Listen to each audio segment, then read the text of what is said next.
Good morning, everyone. We are back for week 19 of 20 for the 5PL Cargill division. Joined this morning by Sean and Coralie. How are you guys doing today? Good yourself? I'm good. Not too bad. Excited to be up early. I'm a morning person though, which some people think is crazy. Sean's shaking his head. I just have to be up an hour early, so I'm used to it though. You're ready to go. Oh yeah. Well, anything you guys are looking forward to seeing this week? I know we're in crunch time. There's not many games left for many of our teams. Lots of teams have already finished things off. I think we're going to see some movement today, especially that big Crushers Misfits game, I think, to end off today, which is really going to sort of decide their final positions. Anything you guys are looking forward to seeing today, besides some great bowling, obviously? Oh, it'd be nice to see, especially that Crusher Misfit game, like you say. With both of them having 2 games left, the matches there are definitely jockeying for playoff position. Yeah, oh for sure. And with Rebels in the mix there too, it could be depending on them too, right? So that whole top section could change drastically this morning. Maybe not drastically, but there could be some big changes in there.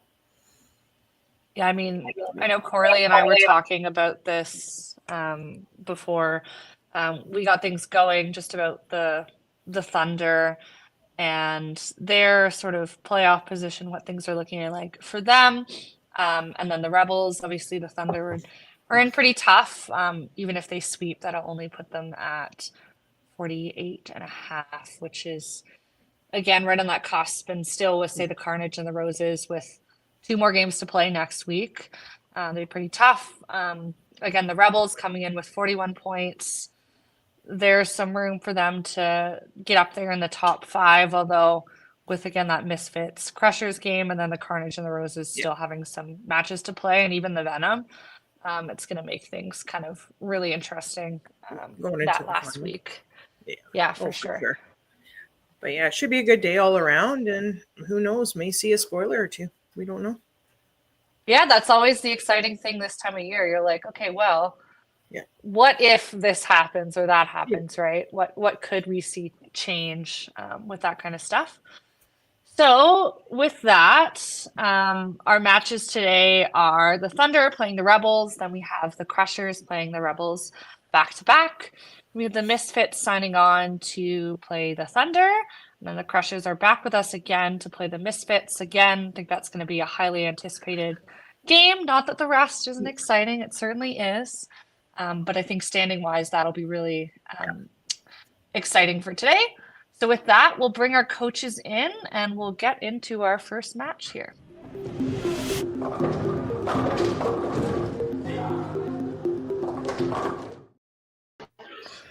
Hi, Tyler. Hi, Alex. How are you guys doing this morning? Morning. I'm doing good.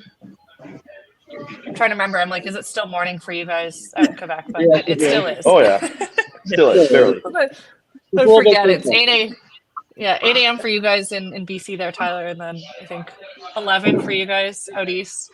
Alex, how are you guys feeling going into today's matches, knowing it's your last games of the season? Obviously, the playoff situation is sort of shaping up now. Anything you guys are looking to sort of get done today, Alex?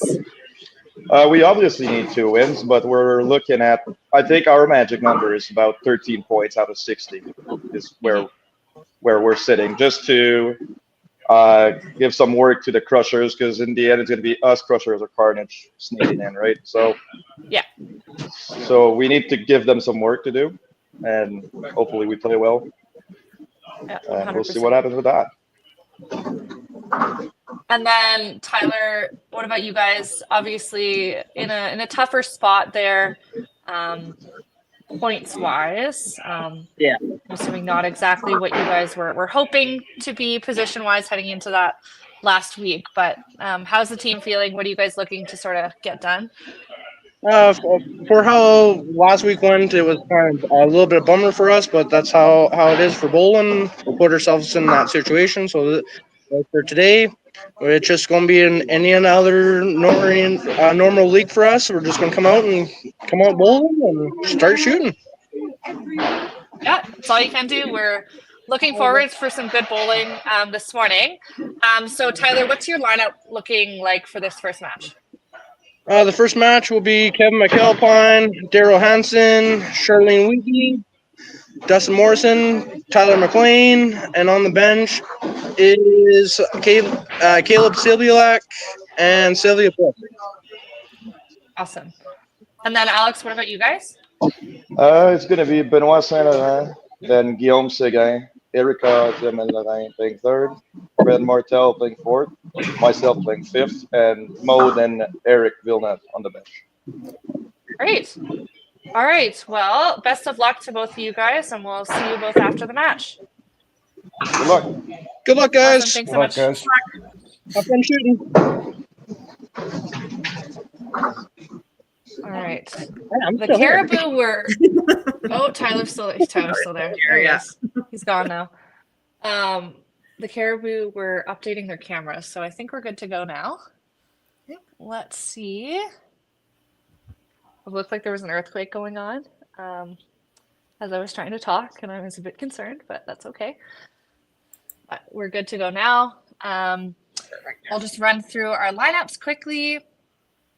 For the Thunder, bowling out of Caribou Bowl in the Caribou region of BC, as Coralie so happily told me last week. We have Kevin McAlpine, Tyler McLean, Charlene Weege, Caleb Sibuliak, Dustin Morrison, Sylvia Bush, Daryl Hansen, and then Maddie Richer, and managers, obviously Kevin and Tyler, who we heard from. And then for the Quebec Rebels, we have Alex Somu, Eric Villeneuve, Joël Chrétien, Guillaume Seguin, Benoit Saint-Laurent, Fred Martel, Maud Rondeau, Erica Diamant-Lorrain, and manager Renee. And they're bowling out of Stade Paris in Gatineau. And with that, we're ready to go. Again, I think it's going to be a really exciting day match-wise. Hopefully we see some great bowling. Caribou were bowling again last week. The Rebels haven't been with us for a couple weeks now here.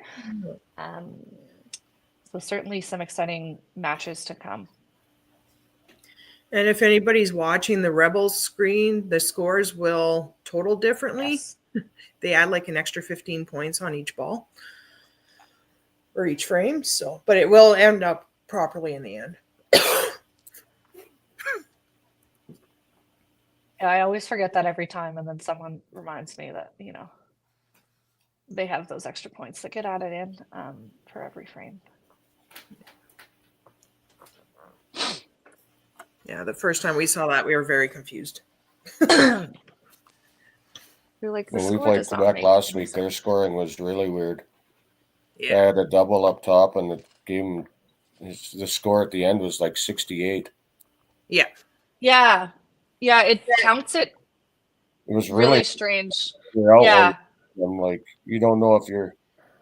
I guess you know if you're ahead of them, if you're behind them, but you're like looking at total and going, I'm not sure what their total is. Yeah. Yeah. When we first saw that, we were trying to figure out what was going on. And it's like, holy, because it's already adding an extra 30 points basically or something of the sort. Well, it doesn't assume, I think it doesn't assume you're going to get a strike, but it assumes you're going to most likely get a strike. So it's like 25 points. Maybe that's it almost 15. Like it predicts what you're going to throw. It does. Yeah, in a way. But yes, thank you, Coralie, for bringing up the fact that the scoring is going to likely be a little bit wonky, but we'll keep everyone on track with that to the best of our ability. When we have Steve joining us, he's very on the ball, making sure that we know what the actual score is. But we'll try our best today. And a great start for the Caribou. Again, coming off of sort of a tough week last Sunday. Certainly not the position they were hoping to be in heading into the last few games. But again, looking forward to some good bowling here again today. Ooh.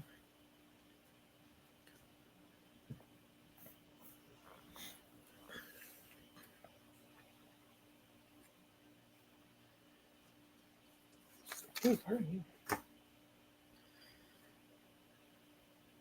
A good half from Tyler there. A little bit of a slow start on the Rebels side there for them.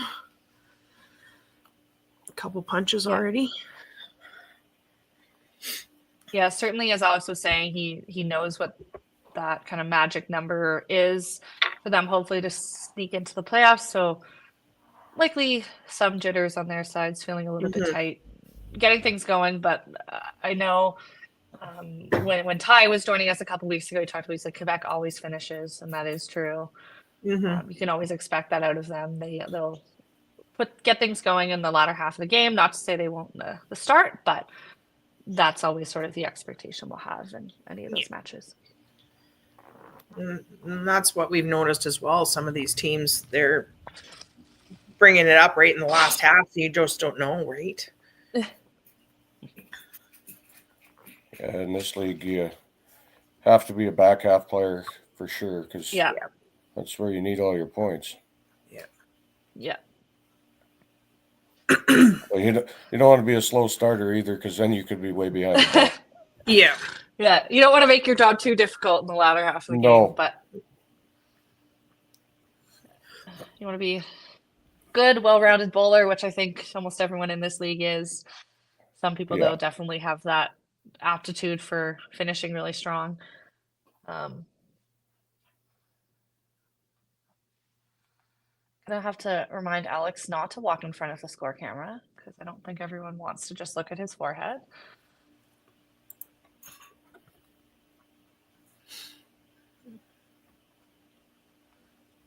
Here they go.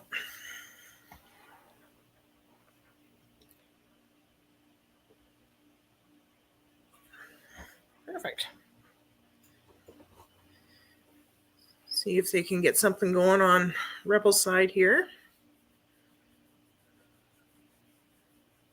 See if Kevin can start for the Thunder.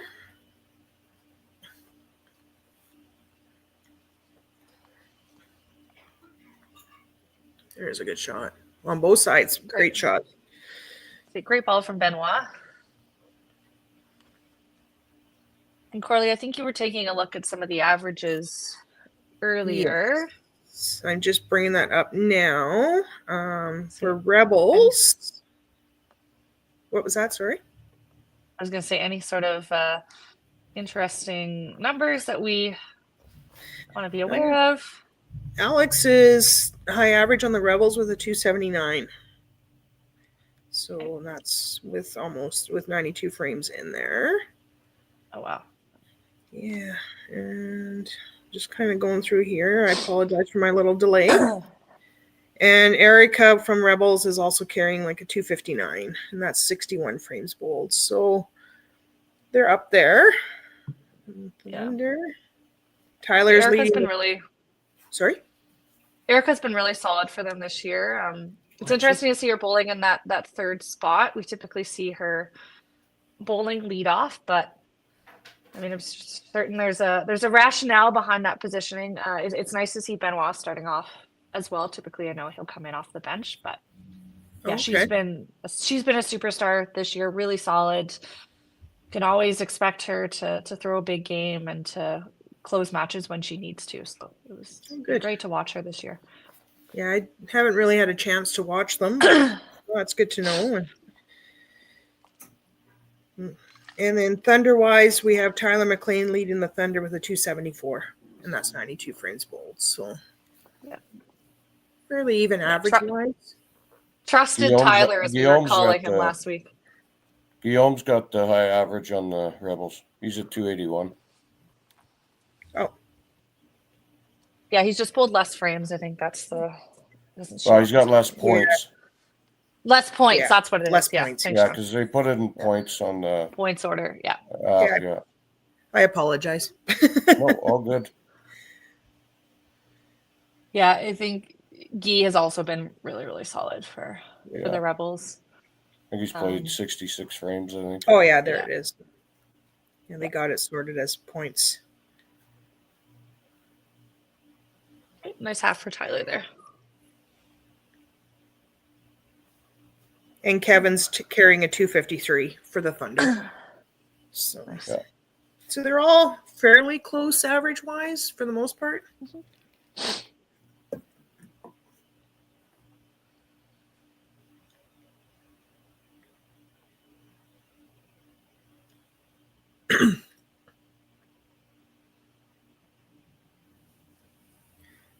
Good half by Alex there. Not a half. Good Oh, 15. sorry. He cherried the I'm- 3. Dreaded chopped cherry. Not enough coffee yet, so I guess. I'm sure he wished he had the spare.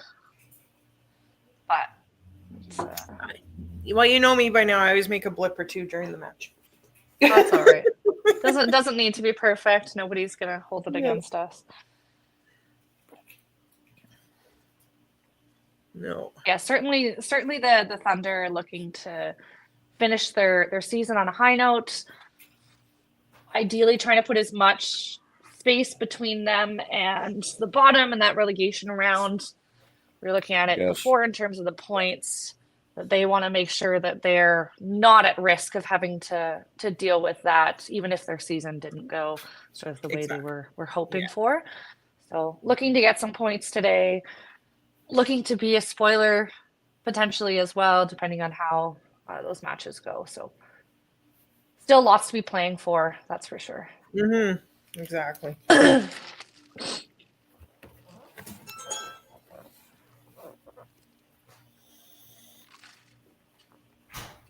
There's always something to play for. Always something to play for, that's for sure, yeah.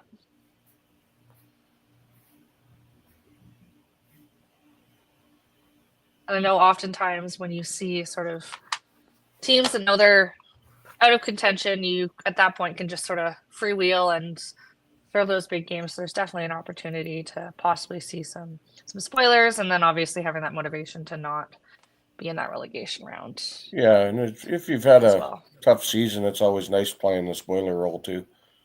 Yeah. If you know your playoff situation's kind of down and out. Yeah. It's always nice beating the playoff teams just to give yourself some confidence heading back into next year. Mm-hmm. Yeah, 100%. Exactly. And like you say, try to stay out of that relegation round. Yeah. Nobody wants to play in that. No. A little off for Charlene there.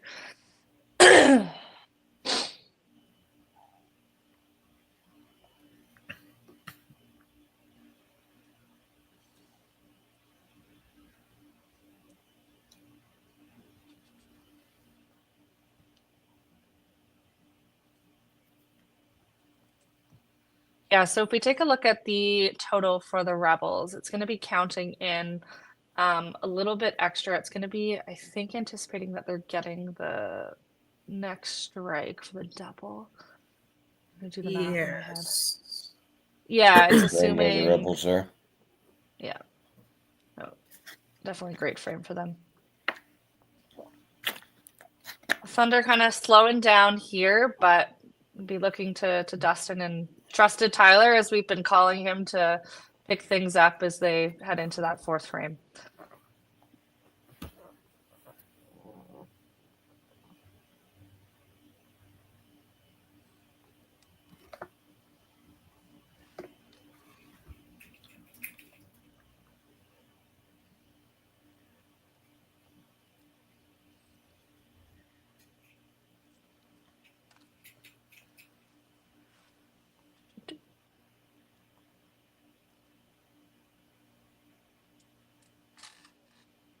So the Thunder, again, not playing back to back. They have a break after this game. We'll have the Crushers joining us and playing the Rebels. We'll be playing 2 games back to back to finish their season off. And then we'll have the Misfits with us against the Thunder. And then the Crushers will be playing the Misfits, which again could be a big deciding game in terms of that playoff picture. And I was going to say, because if they split points, that's going to be very, very interesting heading into the last week with the Carnage in that position to possibly make it, depending on how things go there. And then the Rebels as well, looking to get to that magic number, as Alex was saying. So not a bad frame from the Thunder. Obviously, Daryl and Charlene struggling a little bit there after starting off in the doubles, but looking to pick things back up here in the fourth. We definitely don't like to see teams get off to a hot start and then sort of limp to the fifth frame break, because that's never what we like to see and never what they like to be doing bowling wise. But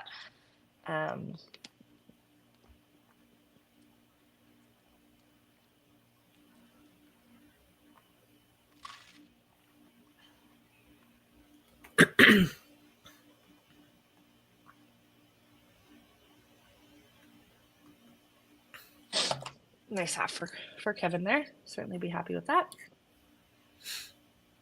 And the chop for Benoit.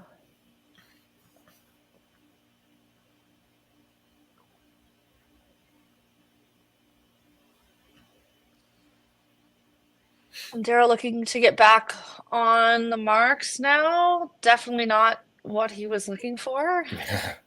If that was the commentator curse, I'm sorry, Daryl. Yes.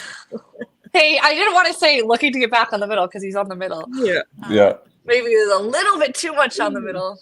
And Benoit with the carrying the 3-pin there, which is never fun.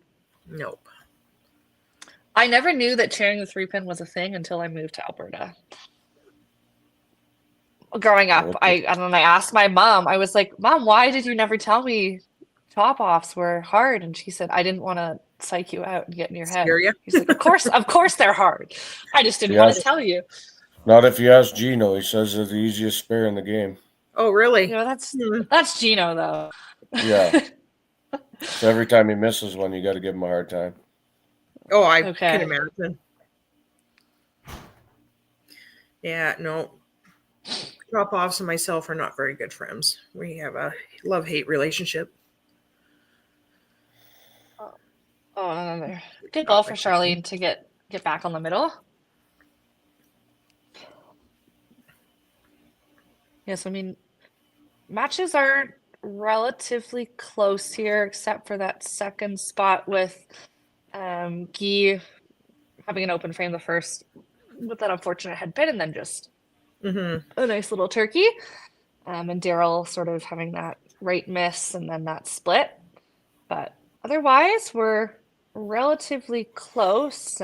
Dustin and Fred, again, a little bit of distance there, but I mean, we're only in the fourth frame, so lots of game to go. And you definitely can't let up, that's for sure, against any team in this league, but certainly not some of the Quebec bowlers that are known to be finishing out things. And it's always so nice watching the Rebels and seeing Renee in the pit right at the front. Because I know it depends on the team. We have some that have their managers or coaches who, if they're not bowling, obviously, that's a different situation. But some of them like to stand at the back of the pit. Some of them like to be right up at the front, like you see Renee here. And it's always interesting to see how that differs across teams. Oh, for sure. Fred throwing that double gets him right back into that game with Dustin. Yeah, especially for that 3-8 miss at open. Yeah.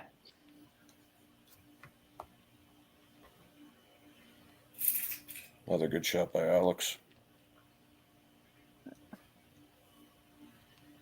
Oh, I thought that 3-pin was going to stand up. that's what I thought too. It was just kind of sliding, and then it was like, nope. I'm going.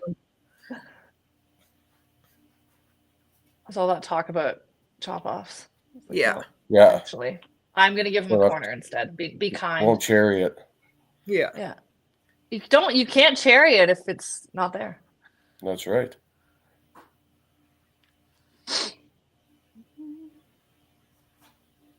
Three marks aside in the fourth frame. Only difference is the Rebels got 3 doubles working. Yeah, exactly. And as we know from this league, those doubles are huge in terms of They are massive. count and bringing things really close, right? So Oops.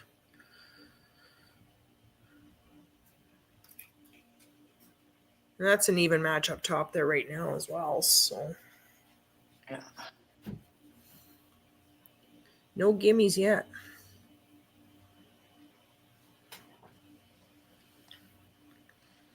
Yeah, no gimmies, and heading into that commercial break again.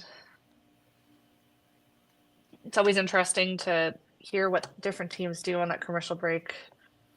Corley, Sean, do you guys have any sort of preference for what you like to do on that break? I mean, I know it's only 3 minutes, but I'll just throw a couple balls and stay loose. And if you're struggling, it's a good time that you can find something quickly that's going to work. And if you're playing well, it's just more to stay loose and keep that line. And we usually turn the speaker on and have some tunes and keep the team loose. Oh, that's nice. Yeah. Yeah, we end up chatting or something. Myself, I'll wander a little bit just to keep my legs loose.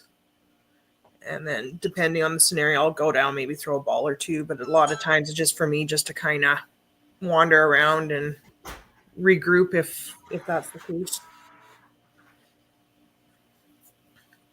Grab something else to drink or something, and I'm good to go.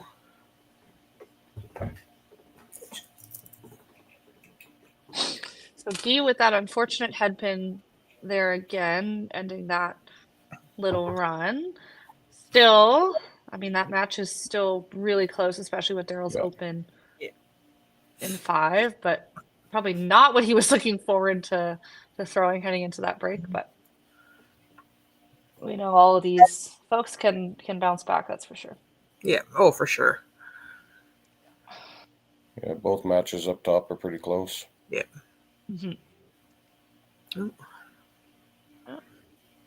A little bit quick for Charlene. You can tell from her reaction there. She didn't quite like that, but looking to get back on the middle and half it up.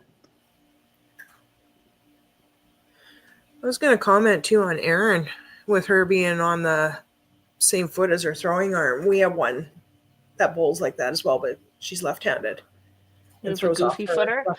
Yeah. The bocce ball. Yeah. Yeah.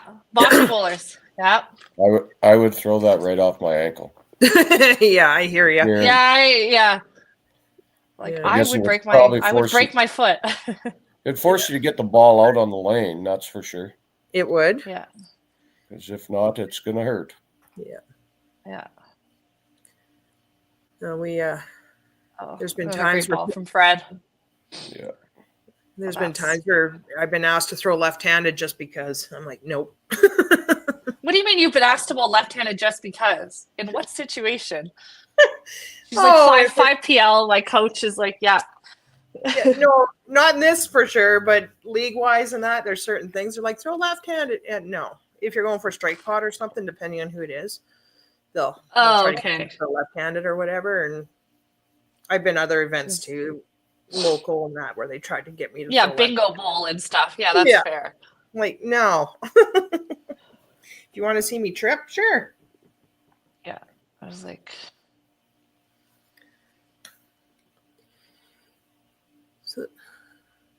yeah, depending on what Tyler does here, it could change things in terms of this Definitely change bottom the match. outcome of that. Yep. Yeah, for sure. With that unfortunate punch from Alex. But heading into the break here, things are really close. Again, on the Quebec side, we do have that double with some extra points counting in. But barring that, their total is 578 to the 574 on the Thunder side. So really close.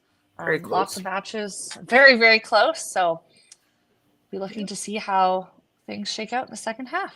You betcha. All right.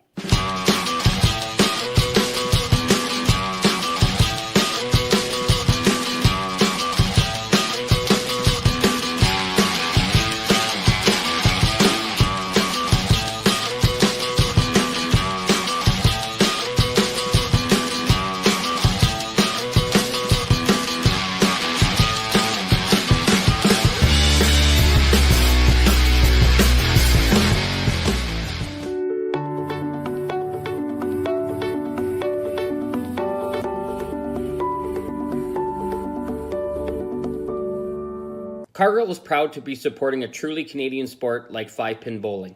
We look forward to watching some great competition from many competitors and bowling centers across our country. With hundreds of locations across Canada, Cargill is committed to helping the Canadian farmer thrive. Whether it is selling commodities, getting agronomic advice, fertilizer needs, crop protection, and marketing expertise, Cargill is here to help. So please enjoy this bowling. Thank you.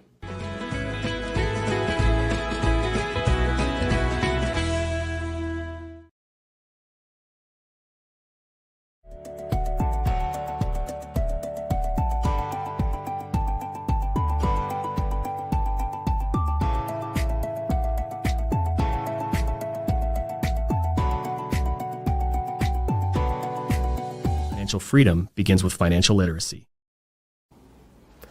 Hi, I'm Dave, and I'm thrilled to be a sponsor. My journey began as a teacher because of my deep passion for education. I brought that same passion into the financial world to help families achieve financial freedom. Financial freedom isn't just about having more, it's about knowing more. That's why I'm here to help you make smart decisions with insurance, investing, and lending all in one place. I'm Dave, and together we'll help you achieve financial freedom.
All right, and we're back.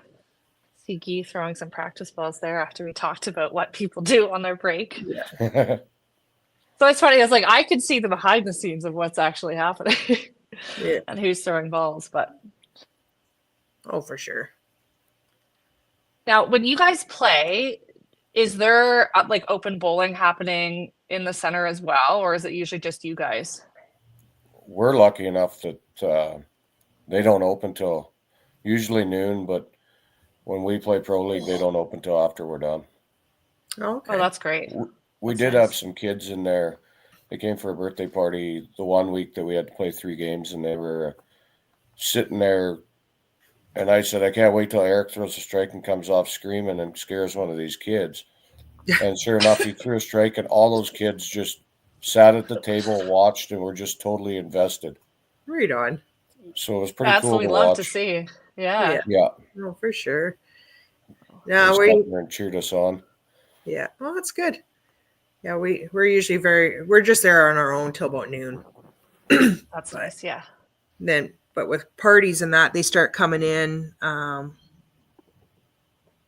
like 11:30 if we're in the later games, and then they're running around trying to get them organized. But Yeah.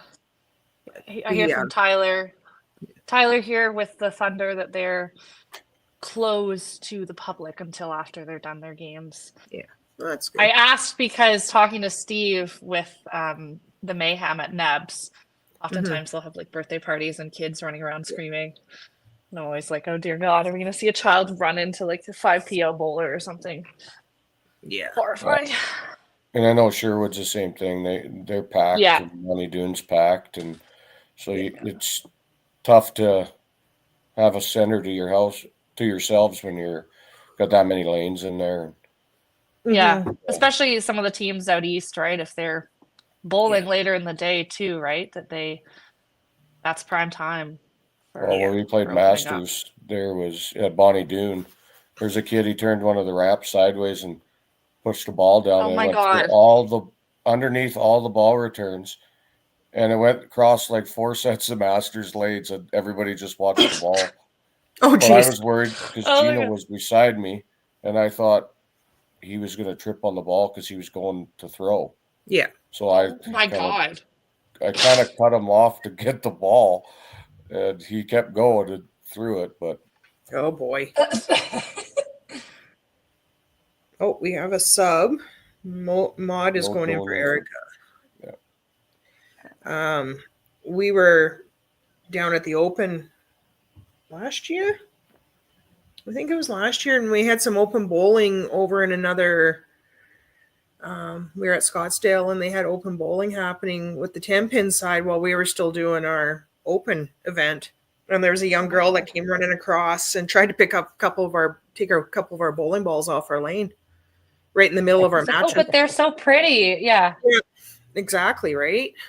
So, yeah, it's tough, and I get it, though. Some places they have to. Yeah. Which is great. But we've also done our matches. We've had a trio tournament happening and had to back up the Sunday morning time frame to get our matches in. It just happened that weekend, and it was like, okay. So instead of ham bone for Fred here. Perfect. Sorry to cut you off, Coralie. No, that's okay. I want to use my graphics. Yeah, no, go for it. We don't want you to miss out on them. No, I know sometimes people are like, oh, people will complain if you don't do graphics. Yeah. Or we just bug you that you missed Yeah, one. I'm gonna get hate messages after the fact that I forgot to give someone their handbook. Ooh, almost spared Oh. that. Oh, wow. Yeah. Like after this frame here, everybody's still quite close in all their matches. The fourth could be iffy, but otherwise everybody's still very close. Yeah, it's tight matches everywhere. Yeah.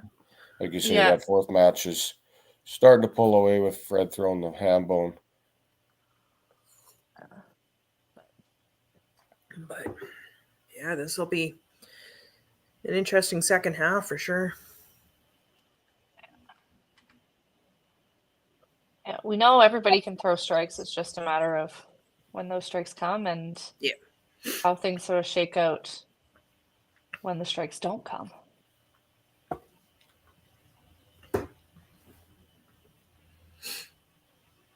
Good shot by Kevin there.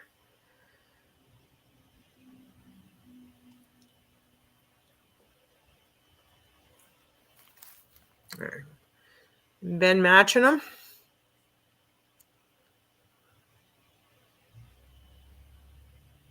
Let's see.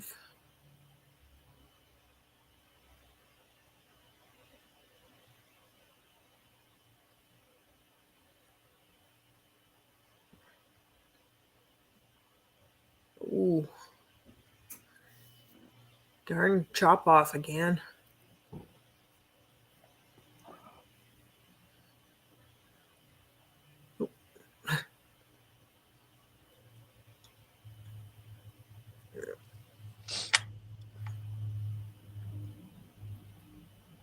Charlene looking to get back with those marks going, leaving that corner. A nice half for E there. I always still try to take lessons on how to spare a chop off. It doesn't always work.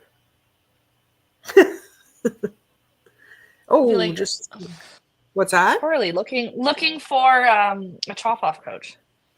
Yeah, that's exactly it. Great shot from Mode. Yeah, great way for her to come in. Yeah. And there's been a couple matches we've watched where she struggled a little bit, so it's great to see her come in, throw a great shot, and hopefully change a little bit of the momentum and the energy there. Again, Fred. Oh.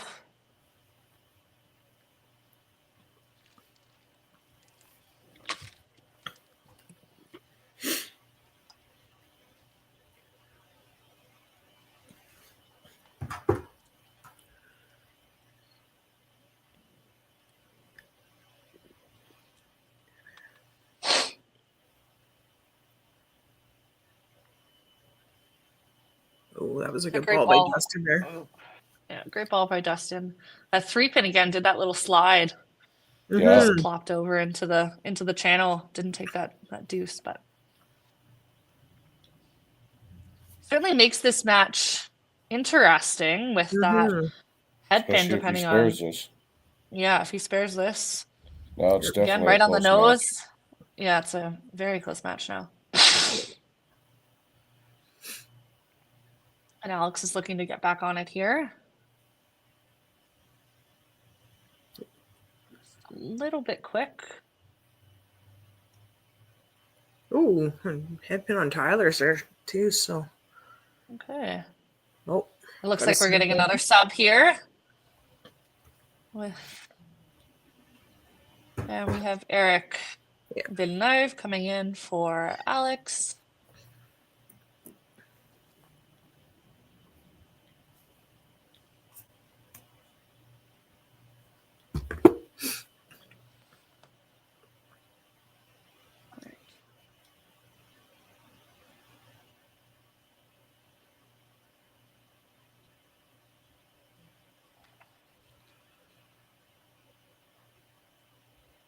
Eric looking to change momentum here in that bottom match here. Obviously, the Rebels now have used both of their substitutions.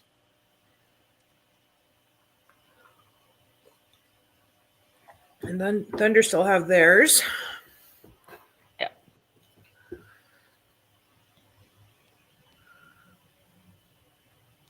We'll see how these last few frames play out here. Because right now, there's a couple of the matches, like I said, they're just too close to call right now. It can go either way. It's certainly exciting for us. It's not like we're seeing somebody running away with it. Yeah. Oh, there's a good shot. Great ball from Kevin. Yeah. Yeah. Oh.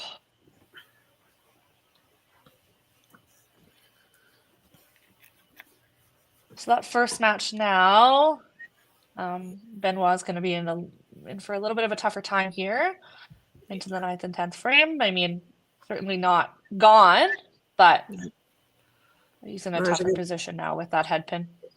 Good shot by Daryl there. Yeah. Keep a little bit of a lead on that one.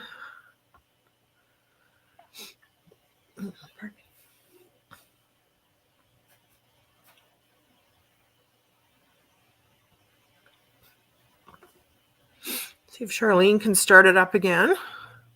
She's been all over the middle except for those 2 misses.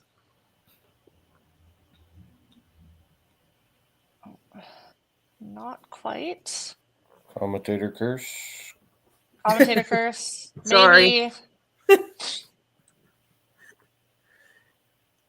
And Guillaume with a better ball there. Yeah, but nobody actually said that pin that she hit. I don't think we want to ever say that. No, I know. They're saying, I think they're going to get a 3-pin. That'd be pretty bad. Nobody wants to throw those. Yeah, the problem is you get talking about them and then they just become normal. Yeah. After the Open last year, we actually made an I love 3-pins like bumper sticker for one of our team members. So yeah. Yeah. Stick it on someone's car. They just don't notice it. It's great. Yeah. A nice aggressive shot for Mode there. Nice to see her coming in off the bench. That's going to make that 3rd spot, that match, a little bit interesting, especially with Charlene's 2 opens. Yep. Yeah, because that now put Charlene about a ball behind right now. Yeah. Oh.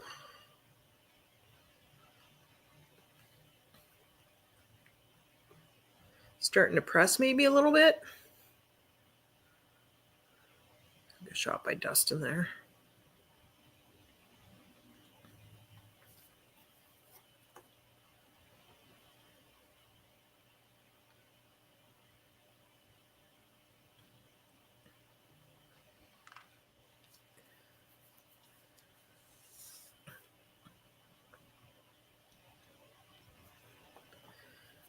Great shot by Tyler there.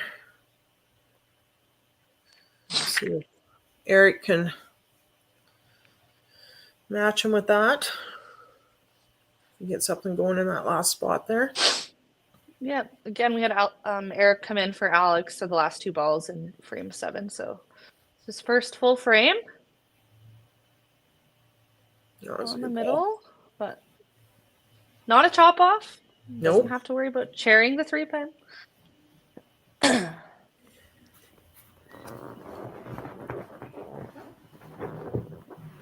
Still, the Rebels are down by a bit here. Again, have those extra points counting with the double for Mode, and then that spare in the anchor position as well. Yeah. Thunder have 2 doubles working for them. 2 working, and then those 2 strikes as 2 well. strikes up low, yeah. In the 4th and 5th.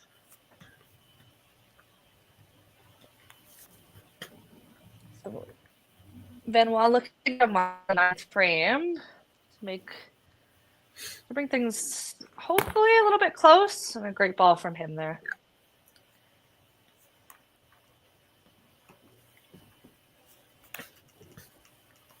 Oh no. Huh. That can make that match a little interesting too. Yep, for sure. Yeah. Oh no.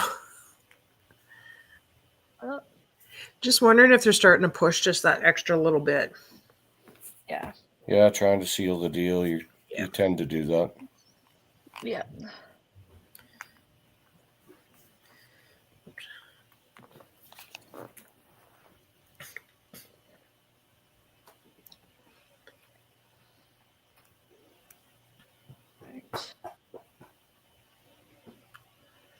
So Kevin's still with the lead in that first match, although anything can happen with that 10th frame. And with that head pin, it does make it a little bit closer for Benoit. And we'll see what Daryl has in store for us now. Great shot. Another great ball and another ham bone. Woo! And Mode's going to be looking for that same great aggressive shot in off the bench.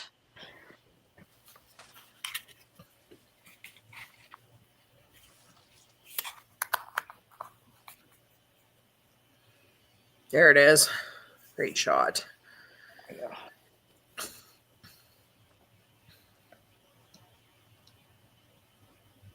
Oof.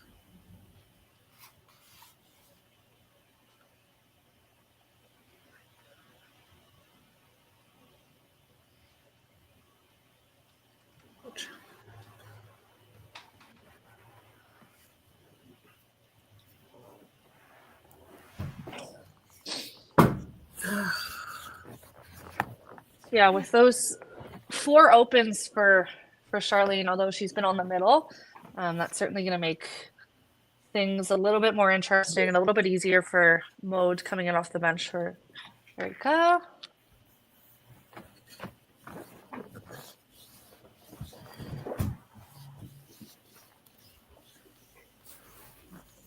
And then depending on what Dustin does here as well, this match is still close, but depends here what he does. Yeah. A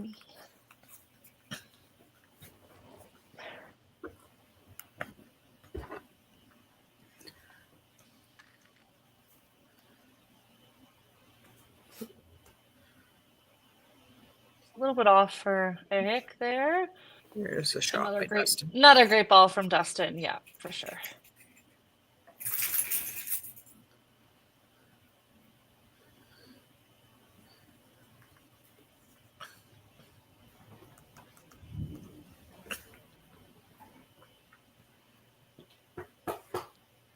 So the Rebels are going to be heading into that 10th frame with that double working and then that one other strike in the first position to the Thunder with those 3 doubles working. So, I mean, anything can happen in the 10th frame.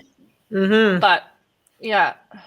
Exactly. Like, Kevin is good for a 259, and if he strikes out, and Benoit is 243. So, right. Yeah.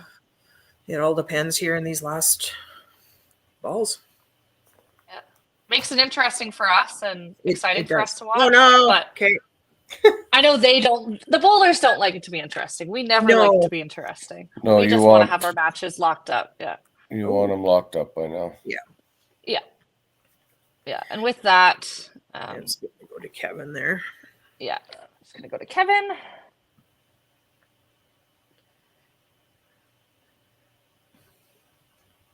Gonna try and get my scores updated here. If Daryl throws one good shot, he'll close his match out too. Yeah.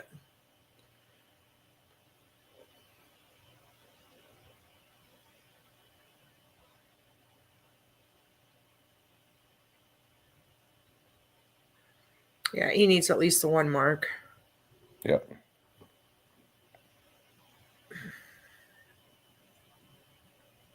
Yeah, because 263 max for on there. And he looks like he's trying to get it to there. Yep. And that's good. And it puts that little bit of pressure on Daryl too. Yep. So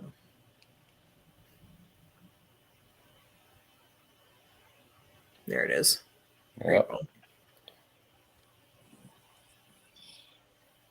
Yahtzee, Five back. Daryl there. Yahtzee. There it is.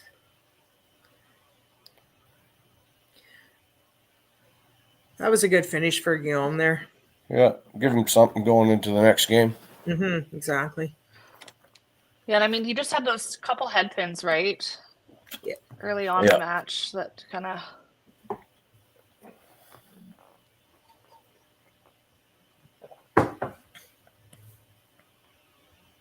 Oh, that was a little heavy. Good breakout of that. I would say very heavy, but with that aggressive shot, was able to split the middle. A great That'll go give her for, the for point. Daryl there. Yep. Yeah.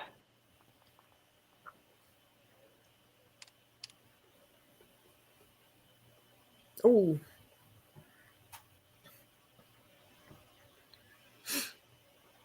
Yeah. So the third spot will go to Rebels. Because if Charlene strikes out, she's can help the total. And the big thing is the Thunder's got 2 doubles working at the bottom. At the bottom too, yeah. Yeah. So all the more to help with total right now. Yeah. Yeah. Her match is out of reach, but and you know what? That's something that teams have to remember too, that your match may be out of reach, but you can help with the total aspect. Yeah. Another good ball from Charlene there. She's wondering where on earth was this in the second frame? She's like, I'm hitting the middle. Well, sometimes I get to the point where I do those I don't give a shit balls type deal. Yeah. Freewheel. Yeah. Nice finish for Charlene there. And the worst part is sometimes those are the best balls you throw. It's always the way it goes. You're like, I'm not trying, but I'm getting strikes. So yeah.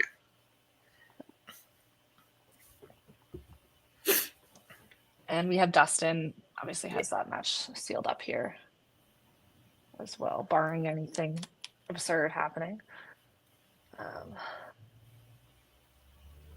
A nice ball for Eric. Well, and if he got this figured out now, that'll give him confidence going into the next match too. Yeah. Yeah. We'll see if and how the Rebels lineup might change heading into that second match against the Crushers here. Yeah, I would assume Mode and Eric will probably start the next one. Yeah. Come off throwing well off the bench. Yeah. Yeah. Oh, for sure.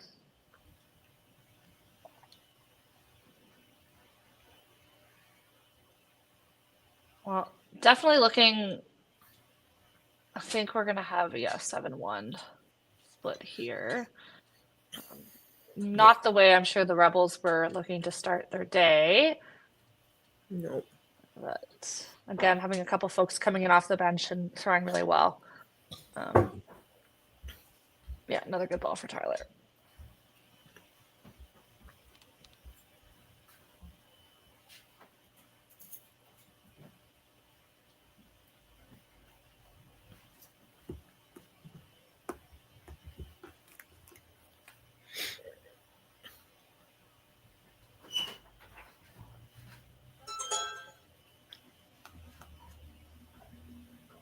Great finish by Tyler.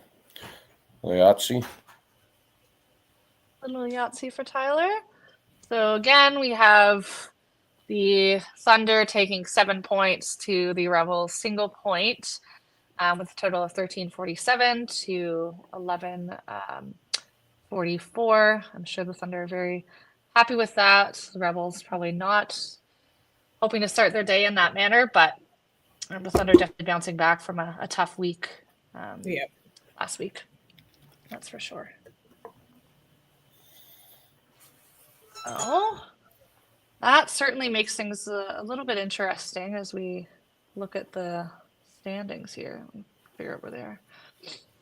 So with that, the Rebels are going to be at 42 heading into that second game today. So that gives them a max of 50, which with the Roses, Carnage, Misfits, and Crushers still looking to play, I mean, that's going to put them under their magic number, as Alex was saying earlier. And then the Thunder putting them in at 39.5. Yeah. Likely, well, out of playoff contention. They can't get to where they need to be, but still definitely a nice way to finish the season and put some for sure. some space between them and the bottom of the standings. That's for sure, right? Yeah. All right. Well, with that, we'll bring in our coaches. Hello again, Tyler. Hello again, Alex. So, Tyler, certainly the type of match you guys were looking to have and to bounce back from last week. How's the team sort of feeling after that? You guys have a little break now before you come back and play the Misfits. For the start of the game and going into this match, the team was a little bit more relaxed because we're just not going into playoffs. So that was a little bit on the edge of the start, but then noticed partway through the getting to like the third and fourth, everyone was starting to tighten up and then not throwing their shots properly. And then at least we came out strong on the last half as a team, and we all got excited. We got a decent crowd behind us this morning, so that also helps for cheering. That's great. And then Alex, obviously not what you guys were hoping for that first match. How are you guys feeling heading into the next game against the Crushers? That changed the scenario a bit now. We really didn't show up. That's basically what happened. Nobody really played that well. For the next match, obviously for any type of chance, which is a far-fetched chance, we need to sweep. We need to sweep next match. So and that's even far-fetched to say that's a shot. So. Certainly playing through all the scenarios in your head. Not ideal. Let's just put it that way. Yeah, that's for sure. And then do you guys think there's going to be any sort of changes in your lineup heading into that second match? We saw Mode come in strong off the bench, and then Eric come in as well. Oh yeah, definitely there will be some changes, but probably a whole switch if we're honest. Whole switch. We'll find out soon enough after the commercial break. Tyler, anything you guys said you have a little crowd there today. Anything you guys are looking to get up to between now and your next match? Just sort of relax, hang out, throw some balls. Relax. Definitely throw some balls. Talk with the crowd here and family and friends. Probably and just normal life of a rundown town, just like we can. For Alex, good luck on your guys' match and the rest of the team for the Rebels. Good luck to you too, man. Awesome. All right. Well, we'll see both of you later today. I guess Alex fairly shortly. And with that, we'll go to our commercial break before we head into match number 2. Great game, guys. Awesome. Thanks, guys.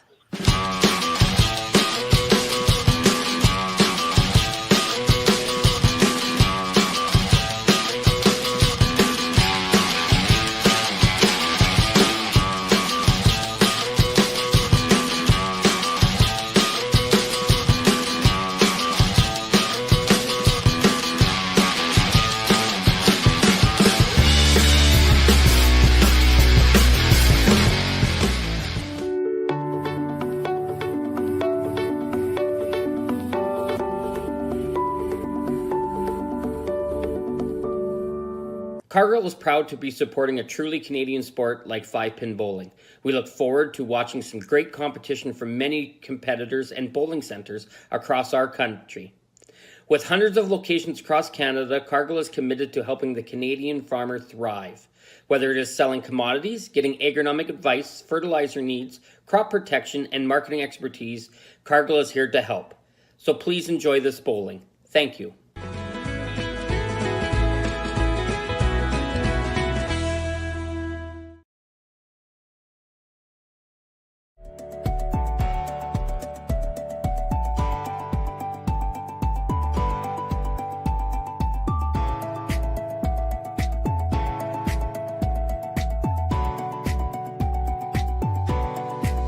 Financial freedom begins with financial literacy.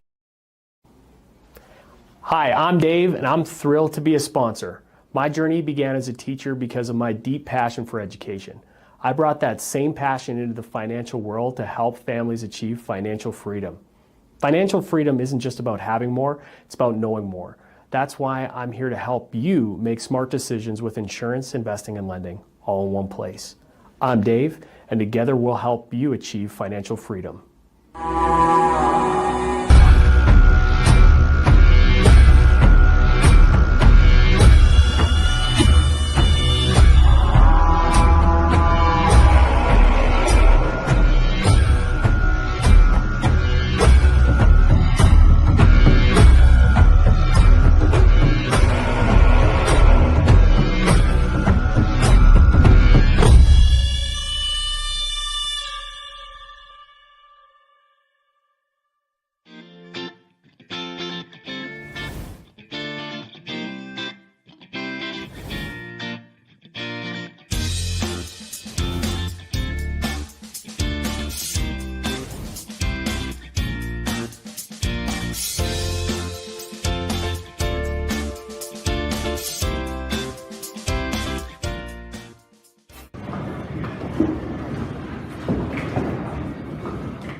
All right, well, we're back again for round 2 for today.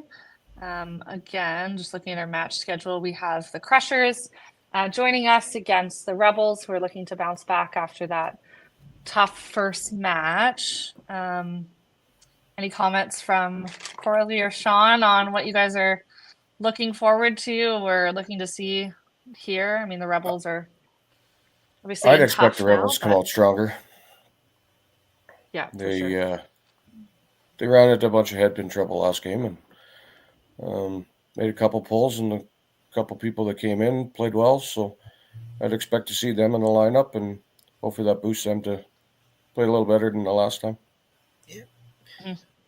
Now they should be hopefully settled in and ready to go. But I think it's going to be a good match all around. So not really. No. Can't really say too much till about halfway through, and then we'll have a better picture, I'm thinking. Yeah, we just want to see some good bowling as always. Yeah, so exactly. All right, with that, we'll bring our coaches in to have a little chat here.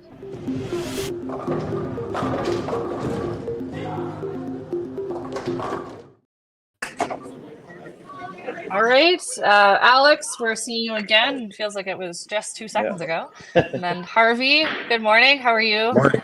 I'm good. How are you? Not too bad. And you're up in Edmonton with the team there again on site, right? Yeah, I don't know why I do it, but I'm up here. At least the weather's okay. It's not like you have to drive up in a blizzard. Yeah. Be on the golf course. Yeah, that's true, actually. That's all right. Plenty of time for golf. Not much more time for bowling yet this season. So how's the team feeling this morning? Obviously, you guys have an idea of what needs to be done from the Crusher side, looking to the playoff picture and situation. Yeah, it's pretty clear what has to be done, and I think they're ready to roll. They seem pretty focused, and they're all pretty veteran-like, so shouldn't be a problem of getting motivation. Yeah, for sure. And then Alex, obviously that first match wasn't sort of what you guys were hoping for. Did you guys have any sort of discussion after that game? How are you guys feeling heading into the second match here?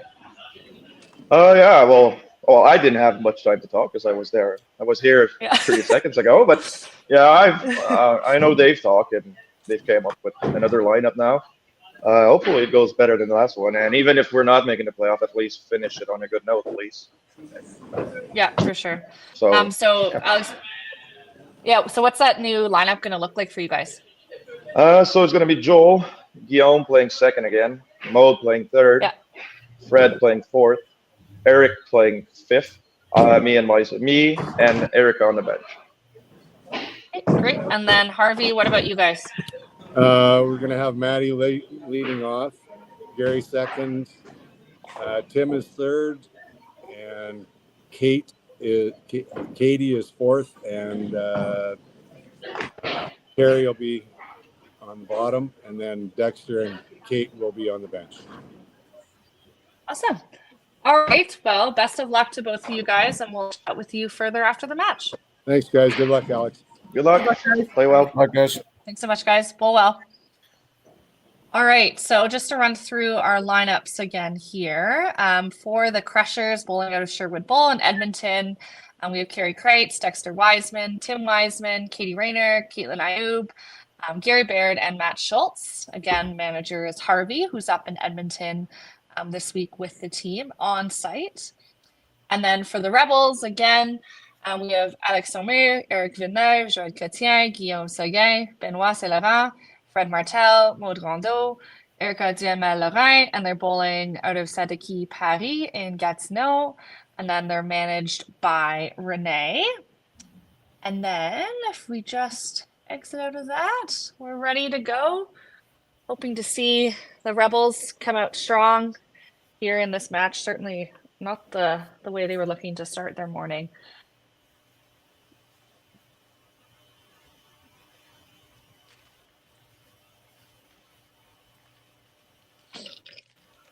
Looks like Crushers are playing at Bonnie Doon.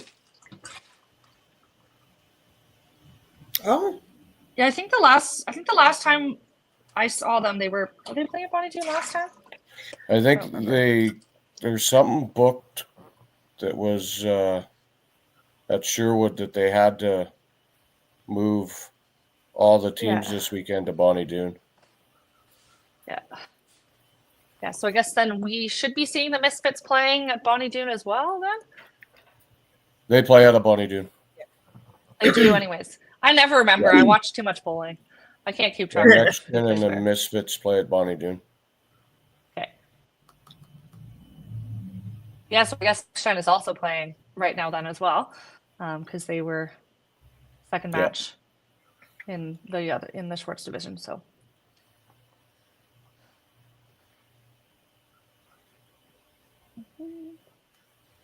Yeah, if we take a look at the standings again here, I know we looked at them before we got started. The Rebels taking an unfortunate 1 point in their first match, so currently sitting at 42, which just puts them ahead of the Trash Pandas and the Carnage, although Carnage still have another 2 matches. And then the Crushers coming into this week, 2 games to play with 45 points, so looking to get up a little bit higher and putting themselves in a good position to make the playoffs in those top 5 spots. Big start by the Crushers. Yeah.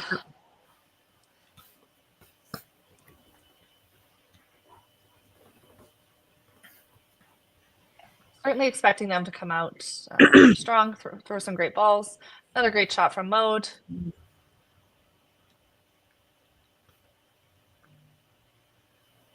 And a great ball from Katie as well.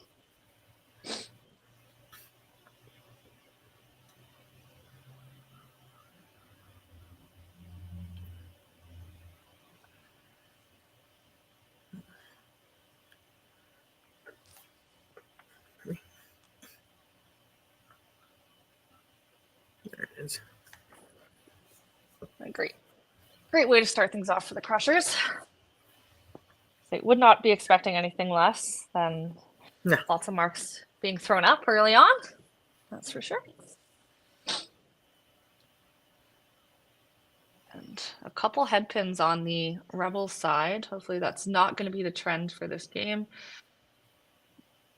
We want to see some good bowling from them because we know they can all throw some really great games.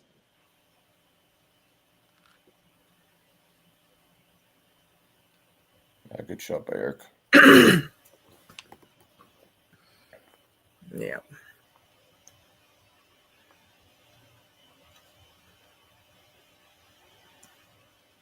Sam, we did have a comment from Victor saying, "Go Crushers, go." I don't know why it's not showing up. There it is. He's not here commentating, but he's here in spirit. Nonetheless, He's he needs commentating to on the make other sure that- side. Oh, is he commentating the other side? Oh, and he's still watching ours. That's funny. Yep. Of course. He's cheering for his old team. Yeah. That's okay. Hidden agenda. No. Yeah. No, we can't call it that. We're cheering for good bowling across the board. Yeah. No, it's always it's always good to watch. Yeah, good bowling is always nice to watch, regardless of who's throwing.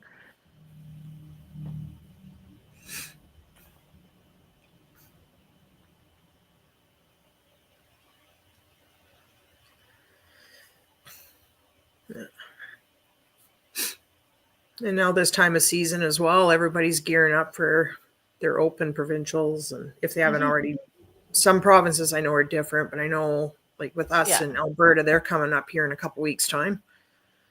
Yeah. Saskatchewan was last week. Yeah. Okay. Yeah. But yeah, they were, yeah. And then we have, the Easter weekend for Ontario, and then for us here in Alberta, and then BC as well. Yeah.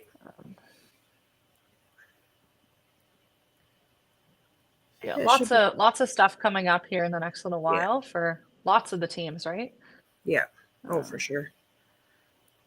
Because we have Heritage again coming up here in a few weeks. Yeah. Alberta, we have Green and Gold. Like there's a lot of stuff the latter half of the year. Yeah. And for the ladies, we have Diamond Ladies coming up start of June. So still lots of bowling. Oh yeah. Well, there was a discussion. To be done. Yeah, and there was a discussion one day, and pretty much the way it's going now, you can just do a bowl all year long with the amount of events that are on. And then you look at August. Is it in August for like the WCB2 Tour finals and everything? So pretty much could just about do everything all year long. Yeah, but we got to think about Harvey's comment about the fact that, he could be golfing today. Yeah. Yeah, that too. I agree. There are golf courses open in Calgary. Oh, really? I mean, we're We're gonna be signed off early enough. We could go golfing. There you go. Yeah, we're still a few weeks out from that. Yeah, I mean, I'm not going to say it's good golfing because, like, conditions wise, I'm sure the courses aren't in the best shape, but you can go hit some balls if you wanted to. Oh, we still have snow. Our courses probably, I think they still have some snow on them. Yeah. We had a big dump of snow last week, but most of it's melted now. So. Oh, and I think we're running. Comment from Carter here. August also has the club tour at Nebs. How can we forget? Bowling all year round sounds great. I don't know about that. I have other things I want to do. That's just like I do league, and then they do spring leagues, and I'm done. When it comes time for that, I'm out in the ball field. Yeah. And then I was gonna say I know lots of bowlers play ball in the summer or golf. So Oh, you're getting called out here, Sean. You're just gonna walk to your garage to golf?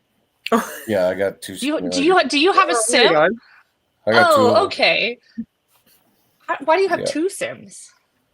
One's a little better quality than the other one, but okay.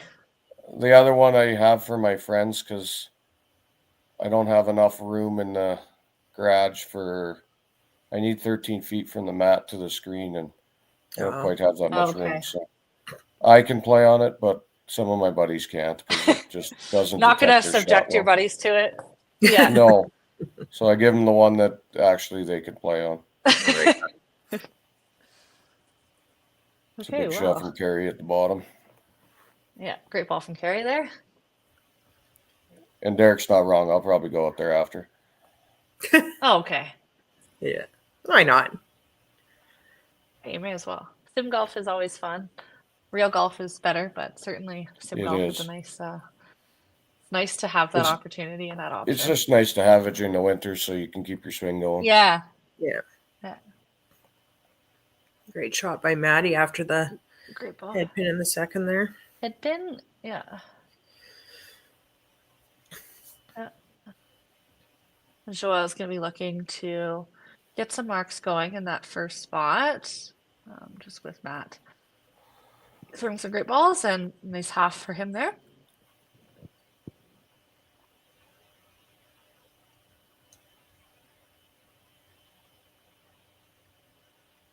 Oh.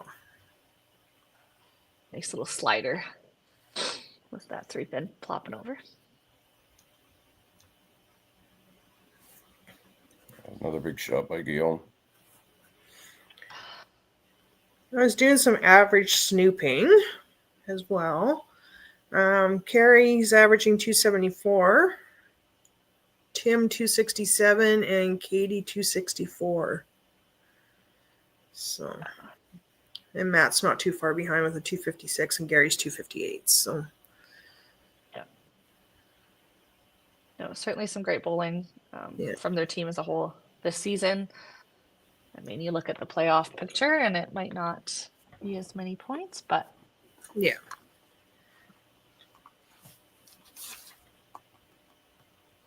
Oops. Where's this here? Another big frame from Crushers coming out. Mm-hmm. After their not so big 1 and 2.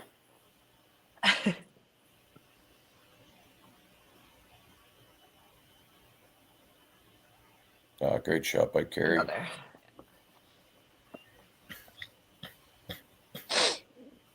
I will say I love the graphics at Bonnie Doon. Some of them are quite strange.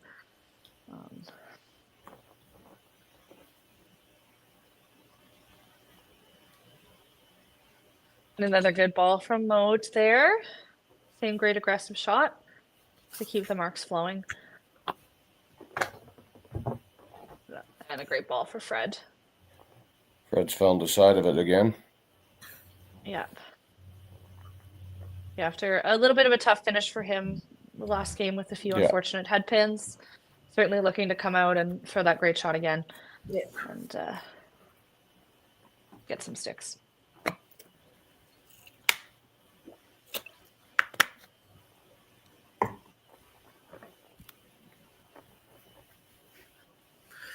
A little bit quick for Eric there.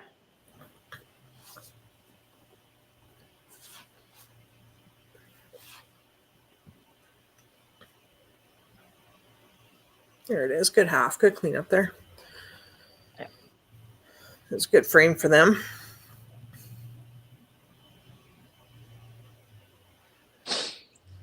So on both sides, we got one double working on both sides. Yeah. One double working, lots of marks nonetheless. Lots of marks, yeah. Yeah. As much as we're talking about being able to close the game, as Sean, you were saying, like you can't let your opponent get too far out in front of you in that first half. So you got to have your foot on the gas the entire way through. And especially with a team like the Crushers, you know they're going to come out swinging. You know they're going to throw some marks. Yeah. You got to keep pace with that. Ooh, Matt doesn't have a very good pattern going. Yeah, no, the pattern is not great. Oh, no. It wasn't a commentator curse. We didn't actually say about Guillaume. It's fine.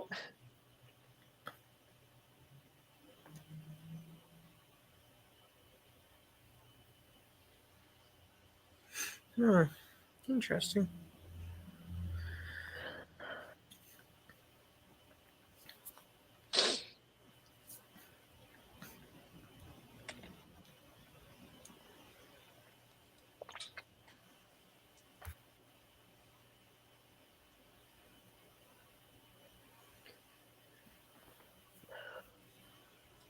See what Gary does here.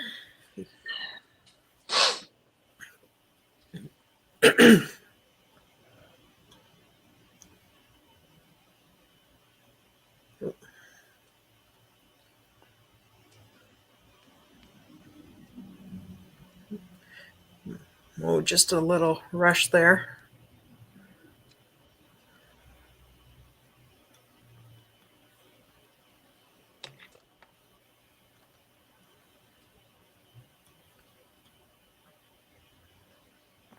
That's Good better. half. So, better shot for her. Good cover. And again, just as a reminder for anybody who might be joining us a bit late here, Gary getting roasted on that, that for the Rebels score, that was not my comment, but for the Rebels score, it does count some extra points for the marks, so any spares and strikes. So the total you're seeing is the projected total versus the actual total. We'll do our best to keep everyone appraised of that and aware of that, but sometimes it can be tough to determine exactly how the system's scoring it. And I don't do math on the weekends. Like, I do math at work. I don't need to do it on the weekends. I agree. tried partway through the first game and gave up. So, Yeah. like, no, not happening. Big shot by I'm Timmy. here to. Yeah, another great ball by Tim.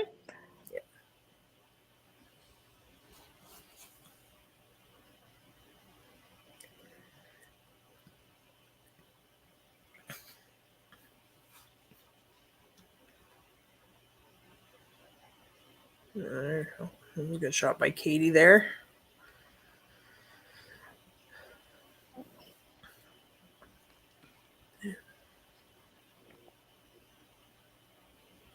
That's good cleanup. So now it makes you wonder here if they're looking at some of these scores, and yes, it's only the fourth going into the fifth. Is there a possibility of a poll or two just to keep things close? Yeah, and even to sort of change that momentum, right? Like,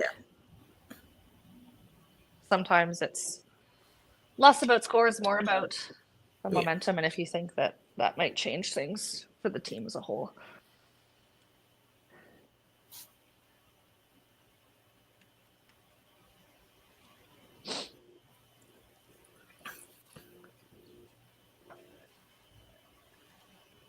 There's a Gary with the hand bone. yep. Another great shot.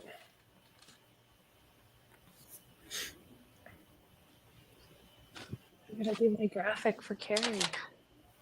Yeah. Oh yeah, don't forget that. I know, especially because it's Carrie. Yeah. So really, right now it's close all around, except for that last match.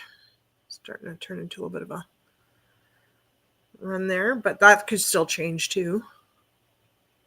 There it is. Great shot by Joel.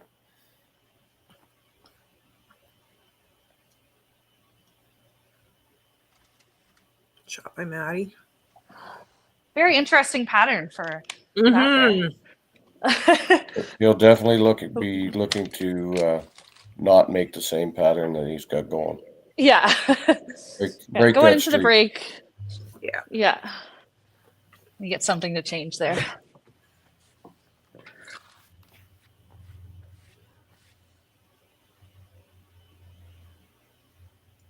Ooh, that was a good way to take that corner. Good shot by Gary there as well. He's got a pattern too. Yeah.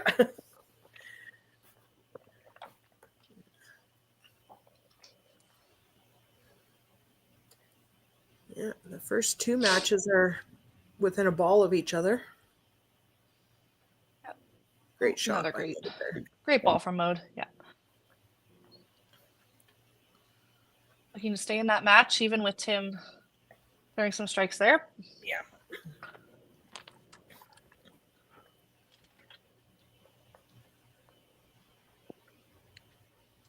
Oh no.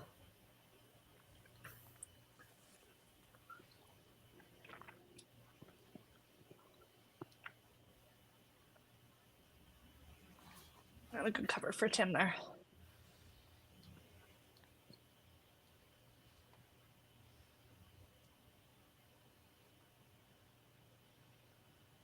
Fred is certainly looking to not get as punchy as he did in that first game. Just throw that same great ball, freewheel out there. Yeah. It was a good break on Katie's side there. Yeah.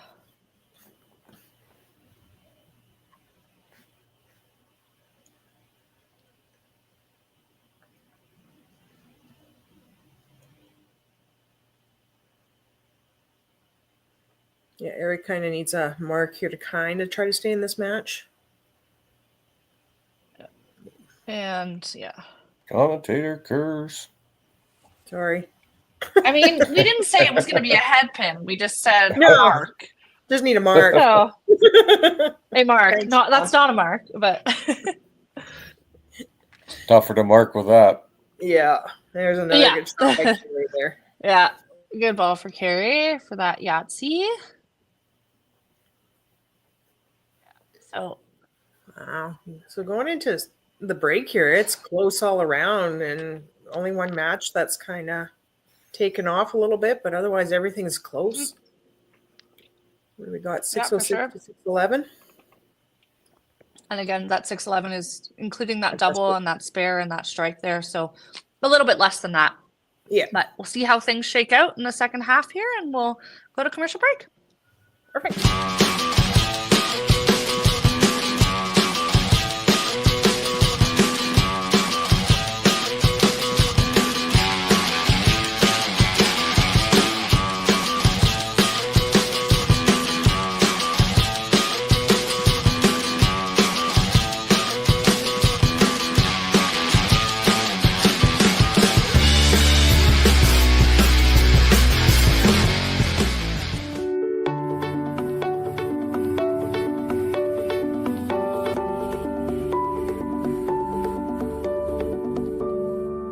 Cargill is proud to be supporting a truly Canadian sport like 5-pin bowling. We look forward to watching some great competition from many competitors and bowling centres across our country. With hundreds of locations across Canada, Cargill is committed to helping the Canadian farmer thrive. Whether it is selling commodities, getting agronomic advice, fertilizer needs, crop protection, and marketing expertise, Cargill is here to help. So please enjoy this bowling. Thank you.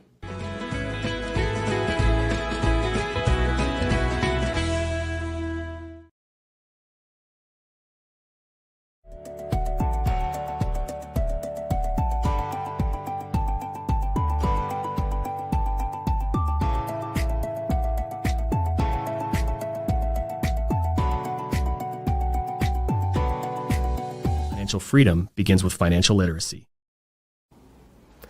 Hi, I'm Dave, and I'm thrilled to be a sponsor. My journey began as a teacher because of my deep passion for education.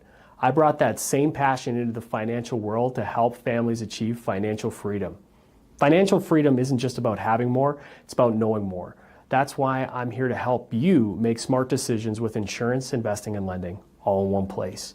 I'm Dave, and together we'll help you achieve financial freedom.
All right, we're back to it.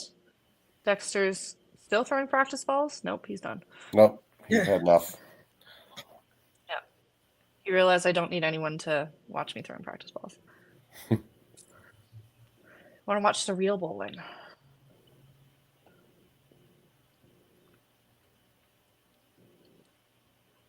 So again, things quite close here.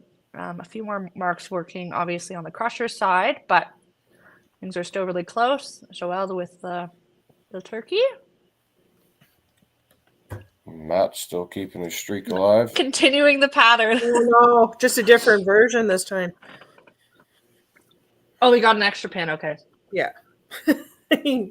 Just a different result. No. It's always the worst when you're like, I would really like to change this pattern, and you think about it, and then it keeps happening. Yeah, I don't like those patterns on a good day. Even when you're using 2 lanes. I thought he was going to spare that one. Yeah, it was very close. Yeah. Good attempt. So they're going to fix the score there. Yeah. I just watched Brad on Next Gen spare a split 2 seconds ago. Oh, did you? Oh, wow. Yeah. Of course you did.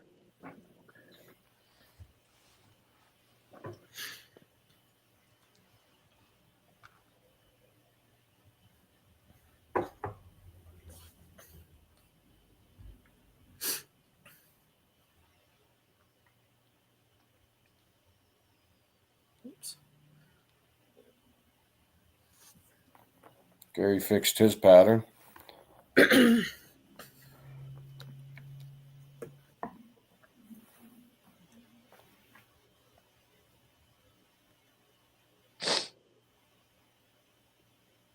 half by Mode there. Keep herself in that match. Tim? Yeah. Definitely coming in strong in that last match off the bench and just keeping that momentum going in this game here. It's great to see.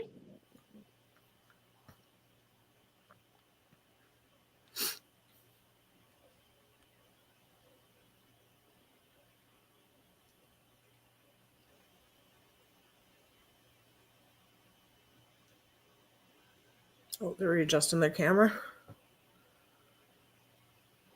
Oh, Carrie, where did this Crusher score?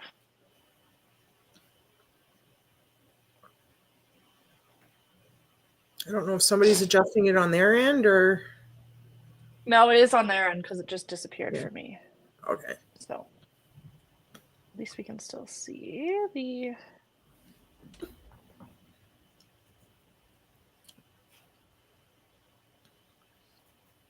Send a message here. Oh, we got Caitlin in for Katie on Crusher's side there.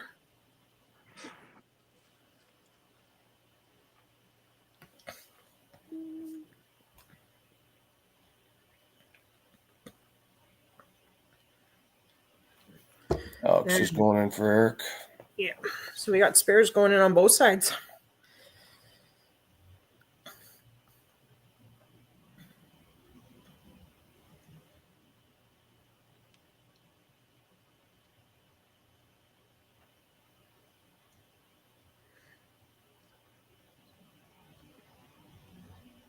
I'm going to get the score back here in 1 second.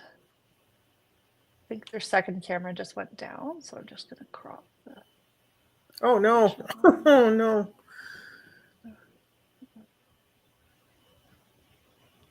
Good run for Carrie, though, to start. Definitely has the advantage in that match, that's for sure.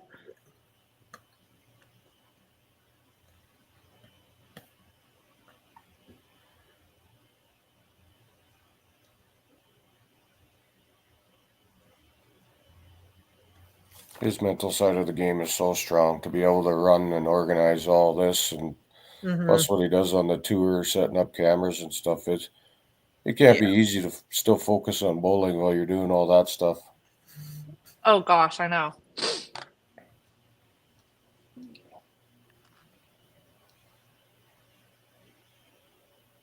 Dexter's in Matt there. So Crushers have substituted their players.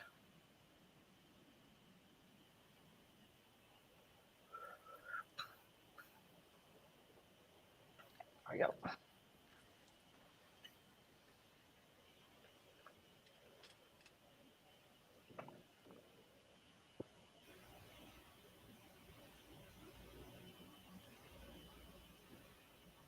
A good cover for Joed.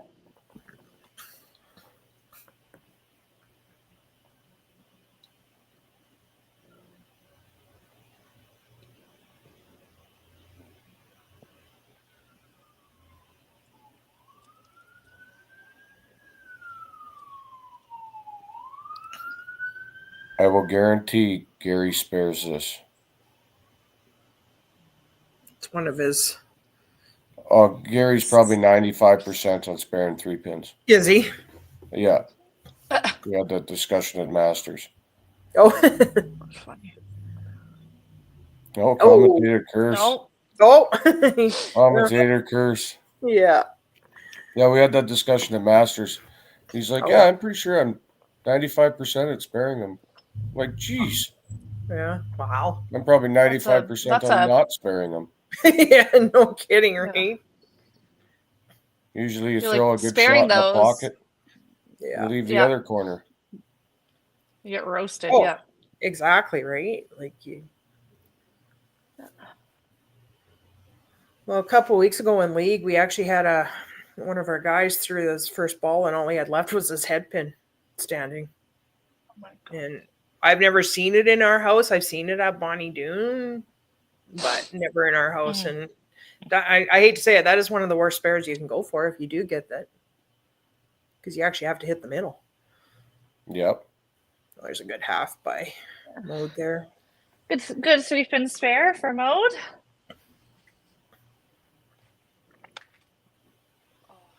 Fortunate Jeez. punch for Tim. Yeah. A little bit extra, but still. Yeah. That match is a lot closer than it was a couple frames ago with those marks for Mode and the couple of head pins. Yeah. Like all matches are tight except for that bottom one. Yeah.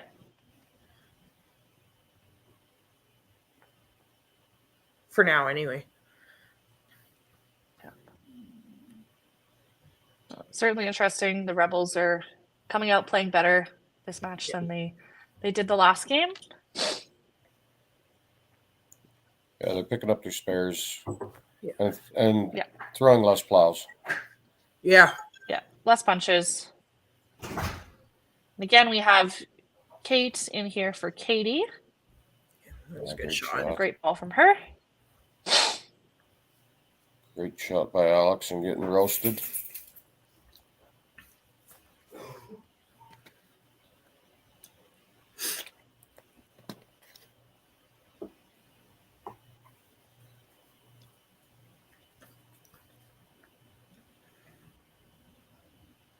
And Carrie back doing Carrie things. Yep. Yeah.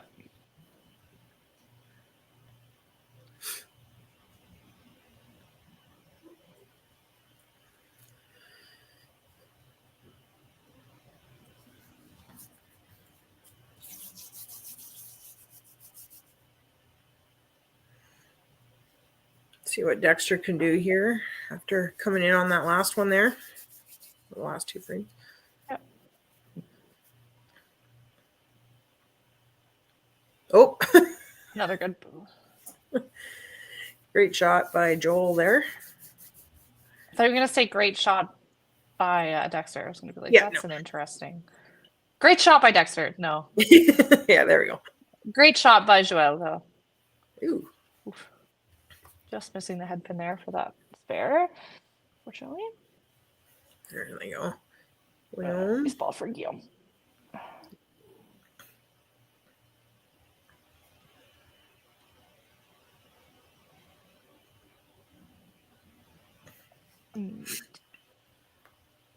So yeah, that first match is starting really to- interesting.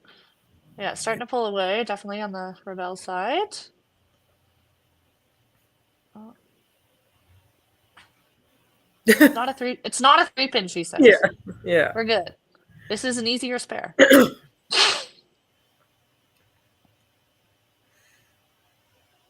Oh no. And Gary throws the other 3-pin. Yeah. Nice good. half to Mode. She's wondering where that ball is on her first shot. And she's Spares keeping that match interesting as well. Yeah, for sure. Yeah, especially with those two punches for Tim there. There's a half for There's Gary. Gary with the half. Fred? He wasn't missing that one. No. Yeah, no. Rebel's definitely turning up the heat a little bit here in the 8th frame as we look ahead to the last few frames. Definitely trying to squeeze as many points as possible out of their last match of the season as they can. Oh no. Another unfortunate punch for Alex. No, Tim got an extra on his again.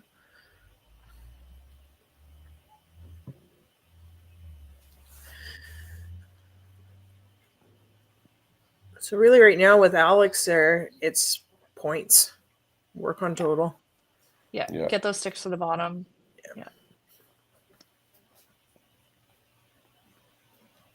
I mean, that's pretty much the only match that's out of reach, really, at this point. Like, Yeah.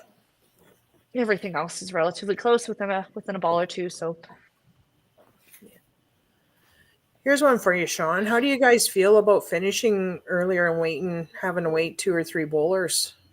What do you guys do with that? Do you okay with that, or would you rather finish at the same time? Or?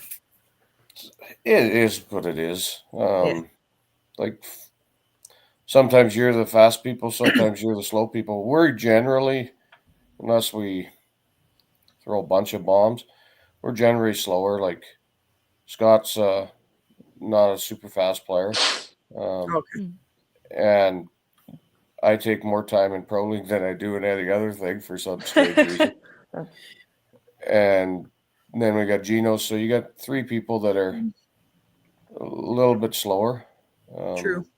But there have been frames where we throw 5 strikes and others have opened 5 frames. So yeah, you stand there. Yeah. I don't mind it. It gives you a chance to watch and see where you're sitting and what you need coming into especially if it's late in the game. Yeah. Well, just out of curiosity, because everybody's different too, right? But some people, they start thinking of it more too. If you're waiting for 3 bowlers to finish, you're starting to think a lot more on your shot and if it's going to work or not. Yeah. As well. So Carrie wants a mulligan back in 6. Yeah. I tried to buy a mulligan on my league the other night. They wouldn't let me because he didn't want to pay out 9 in a row. He was looking at it and he's going, no, not for 5 in a row. And he realized I had a few extra in behind it. I'm like, no. We had a good well, he had just paid out 9 in a row the previous game because one of my teammates threw a 400. He only had a 185 average and threw a 400 for his 400 ever. God. That's always exciting. It was great. It was awesome to watch. Joel kind of put that match out of reach. Yeah. Guillaume running that one out across a couple lanes. Yep. Why not have some fun as your season's sort of coming to an end here?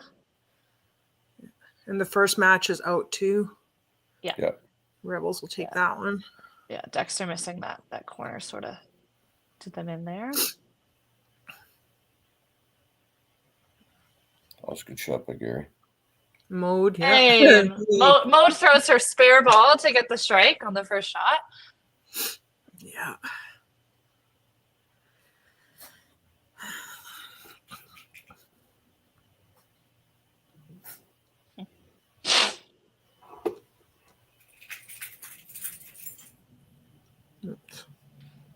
A little bit heavy for Fred, but he got the strike. Yeah.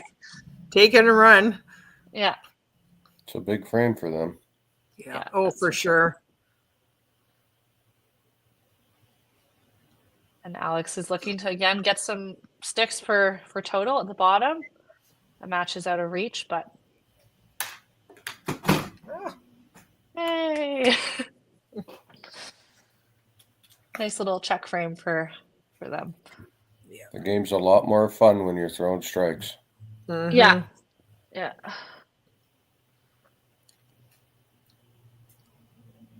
There's a good shot by Tim. Yeah. Great ball for Tim. Splitting the middle this time after those 3 unfortunate punches.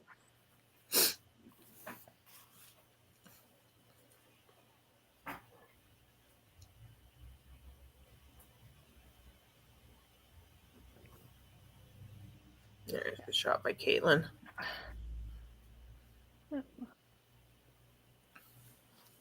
And Carrie's gonna look to keep doing what Carrie does.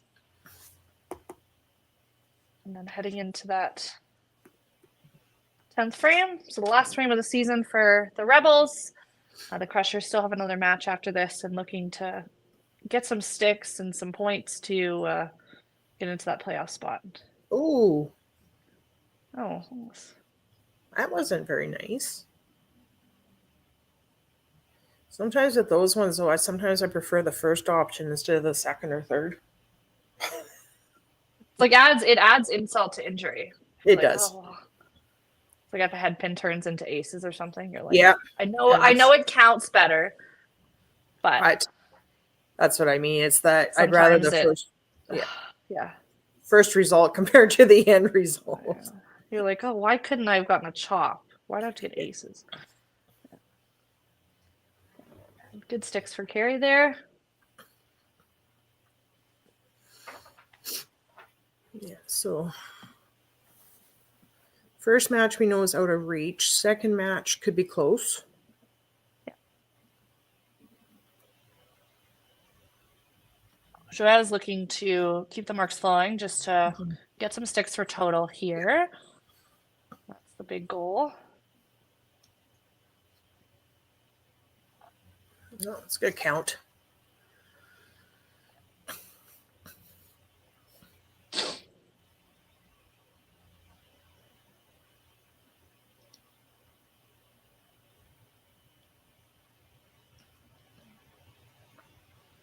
A good half for Joanne.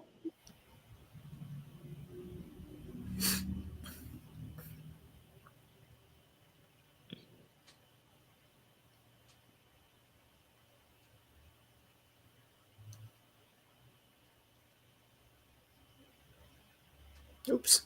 Honestly, best place for it. Already got the points. Still a great game.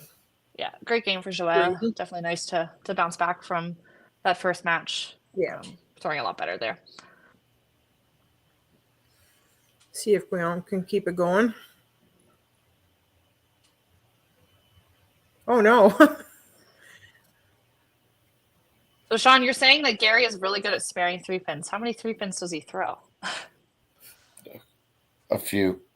They're going to be nice. A few, sometimes. It's almost like if he doesn't throw a strike, he throws a 3-pin. Oh.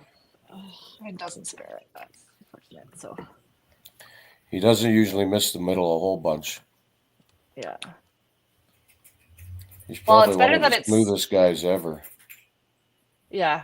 So he definitely is nice to watch. I will say that. Oh, I just love watching him throw a ball. He Yeah. throws such a nice shot. You don't even hear it hit the lane. Yeah. So Gary, he's got to get all the sticks. Oh. No, he doesn't. He just needs to get a stick. Yeah. Yeah. Yeah, 217. He was at 215. He just needed to get something. So. Oh. Tim with a better ball there.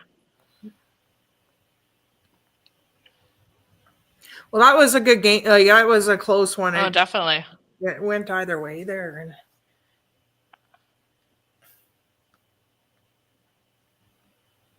oh. Yeah, definitely not the start the Crushers were looking to have to the day. That's for sure. No. I expect them to come out next game and be throwing bombs. They have a little break here. Yeah. I'm going to come back and play the Misfits again. I mean, that's a huge match for both teams. For sure. Looking ahead to the playoffs. So.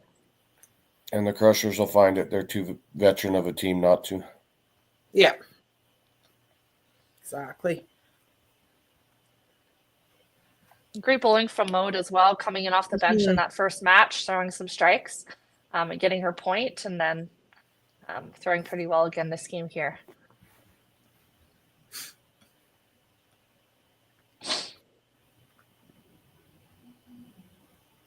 Like you look at the Crushers and they lose Adam Weber and you gain a guy like Matt Schultz. So you're basically offsetting it. Both of them are great players.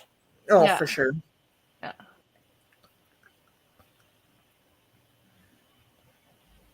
So Caitlin's looking to put a little cap on this here. Doesn't matter a ton, but still,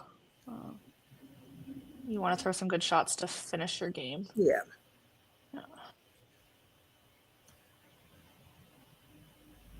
Looks like 7-1. Looking that way.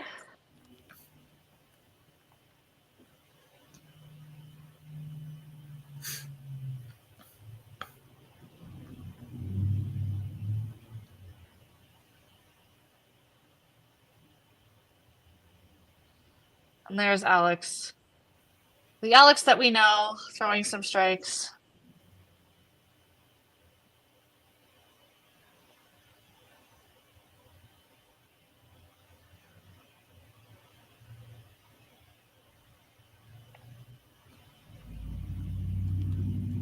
Looking at a 7-1 split here. Rebels bouncing back from that tough first match here today. But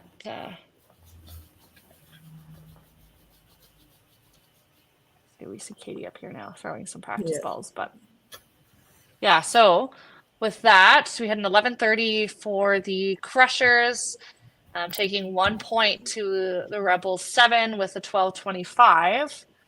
So if we take a look here again, just at our standings, the Rebels took that 1 point earlier, and then that's 7 points. So that puts them at 49, which puts them just above the Pinslayers, just above the Crushers at this point, technically, although they are done for the season. So you can anticipate that they are going to get surpassed with some of those teams having more matches to play.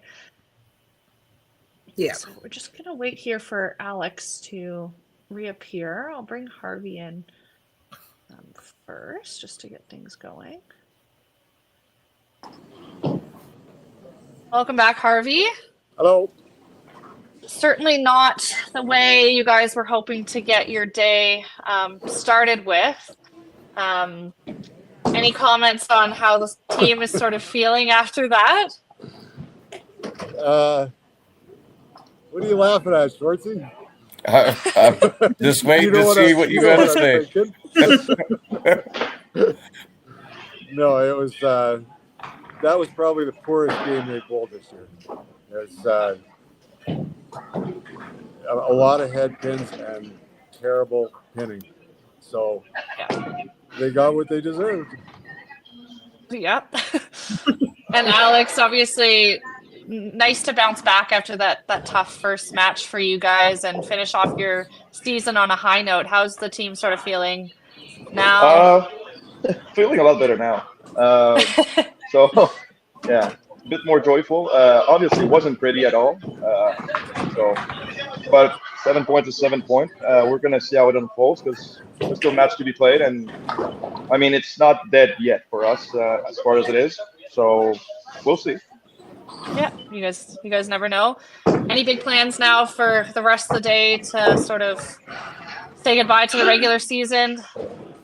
Yeah, we might grab a drink here and I don't know, I guess. Maybe chill a bit and watch the Misfits against Crushers game. Yeah, for sure. So. And Harvey, any plans for the team sort of between the time they have now and your next match against the Misfits here? No, I think we'll just hang out and chat a little bit and see if we can regroup. We've got a big match coming up in an hour. That's kind of do or die. So. Yeah, for sure. All right. Well, we'll see you shortly again here, Harvey. Great bowling, Alex. Not obviously the way you guys were hoping to finish the regular season, but nice to see you guys bounce back in that second match there. Thank you. Good job. Awesome. Good job there, Alex. Thank you. Good luck for your next match. Okay. See you later. All right. Great season, Alex. See you. Great.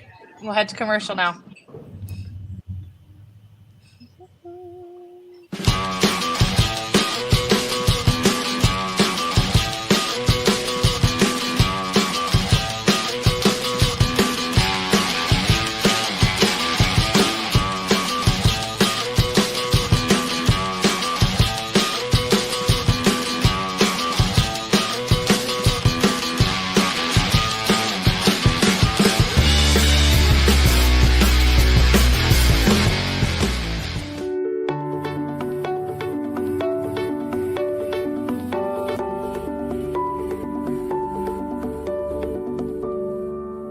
Cargill is proud to be supporting a truly Canadian sport like 5-pin bowling. We look forward to watching some great competition from many competitors and bowling centers across our country. With hundreds of locations across Canada, Cargill is committed to helping the Canadian farmer thrive. Whether it is selling commodities, getting agronomic advice, fertilizer needs, crop protection, and marketing expertise, Cargill is here to help. So please enjoy this bowling. Thank you.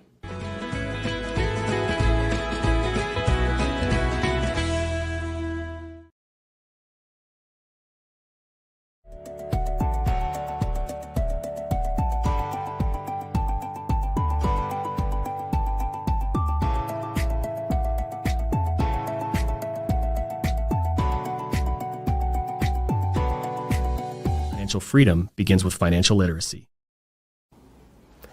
Hi, I'm Dave, and I'm thrilled to be a sponsor. My journey began as a teacher because of my deep passion for education. I brought that same passion into the financial world to help families achieve financial freedom. Financial freedom isn't just about having more, it's about knowing more. That's why I'm here to help you make smart decisions with insurance, investing, and lending, all in one place. I'm Dave, and together we'll help you achieve financial freedom.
So we're back again for match 3 of the day, week 19 of the Cargill division. We have the Misfits joining us against the Thunder, who we saw earlier this morning. Misfits haven't been playing for the past few weeks here. They had a little bit of a break. So lots of excitement coming up here. So we'll bring our coaches in and have a little chat before things get going.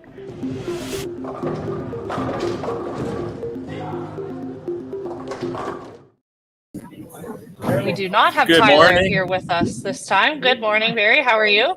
We're doing good. How is the team sort of feeling? How's the energy for you guys heading into today? Well, they got here somewhat early just to throw some extras and then watch a little bit of the bowling that since the other leagues here too, and along with Crushers are here, so got to watch some live instead of on the screen. So yeah, I think they're ready for the last 2 games here, hopefully. Yeah, for sure. And obviously you guys sort of have some sort of idea of what you need to do to get done to sort of make it into the playoffs, get that playoff spot sort of secured. You guys had any sort of discussions about that, or is it sort of keeping it light, keeping everybody loose? I think they know what has to happen. Just hitting their mark, getting some strikes in a row, keep marks going, and whatever happens. It's see what happens, I guess. Yeah. And then obviously Kevin on the Thunder side, I know Tyler always talks about running some errands over the little break that you guys have in town, and you guys have some great spectators there. What'd you guys get up to in your little break? Some people left the center and went downtown for breakfast, or most of us stayed here, threw some balls, just visited, hung out. Yeah. No, for sure. And what's your lineup looking like for this match here? So we got Kevin, Daryl, Sylvia, Dustin, and Tyler. And then who's on the bench for you guys? We got Caleb and Charlene. Great. And then Barry, what about you guys on the Misfit side? We have Jamie starting off, Kaylee in 2, Curtis in 3, Alan in 4, and Justin in 5, with Michelle and Ron on the bench today. All right. Well, best of luck to both of you guys, and we'll chat with you after the match. Thank you. Good luck. Good luck, guys. Awesome. Great. And as always, we'll quickly run through our rosters here. So for the Caribou bowling out of Caribou Bowl, we have Kevin McAlpine, Tyler McLean, Charlene Weig, Caleb Sabuliak, Dustin Morrison, Sylvia Bush, Daryl Hansen, Maddie Richter, and manager Kevin/Tyler. And then on the Misfits side, bowling out of Bonnie Doon, we have Curtis Dennis, Ron Perry, Jamie McCara, Kaylee Mack, Michelle Hoyle, Brandon Cockburn, Justin Langrock, and Alan Hurst, and then managed by Barry Urquhart. And with that, we'll get to the action of match number 3 here.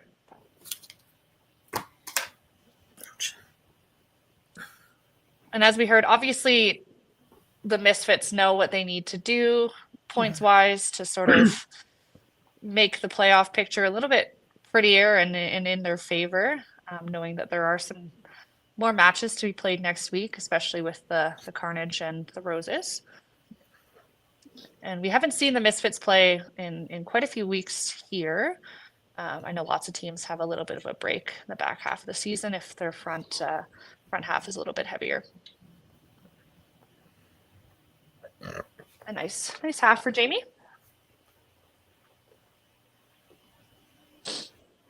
Good half for Kevin as well.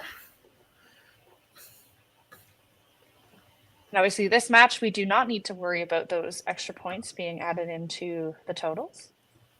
The math is easy for us.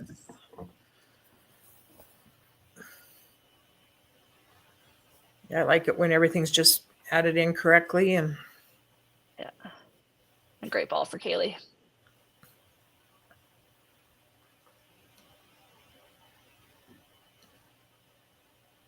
And as we heard mentioned during our coaches interview here with the Misfits, there are a number of teams playing at Bonnie Doon today on both the Cargill side and the Schwartz side.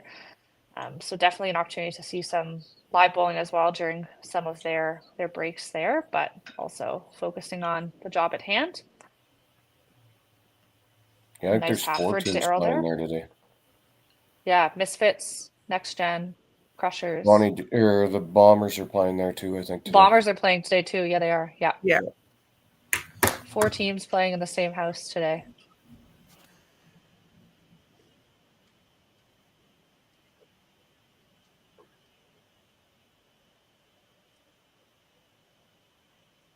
And then we're seeing the first ball from Sylvia today. She wasn't in that first match. Certainly not the ball she was hoping to throw, but still lots of game left. Definitely bounce back from that. There it is. And that's the ball she was looking for. Yeah. The corner was going to stand up anyways. I always say that, yeah. Just did it backwards. It's the first frame. No harm, no foul. Exactly.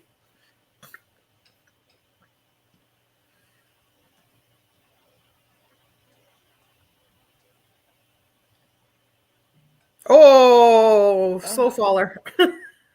Run off the lane. Yeah. Yeah, it didn't even look like anything was touching it, and then all of a sudden just went poof. Yeah. The That's stare kind of down. the best. You're like, I'm so strong. Yeah. Just willed the pin over.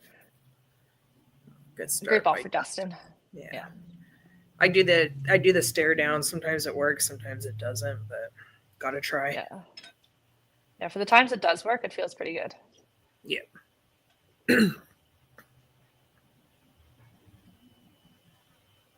A great ball for Justin.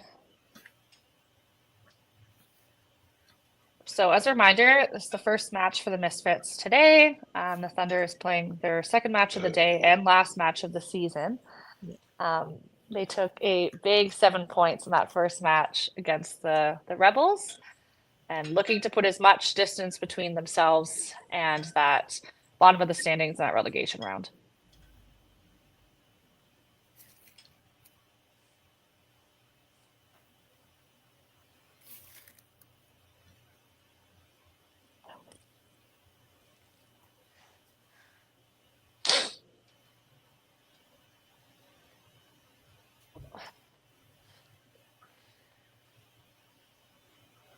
Slight miss by Jamie there.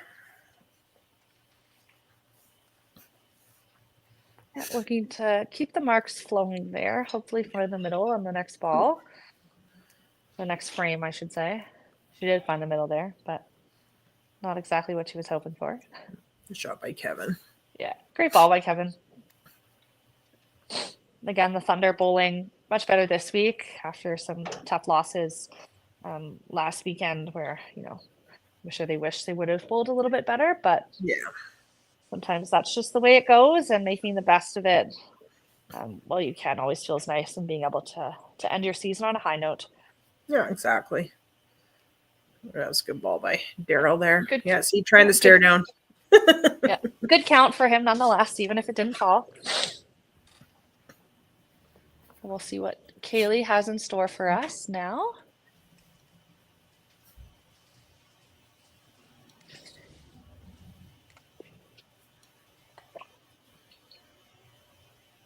Yeah, and a good half for Daryl. Right on the nose. Oh, yeah.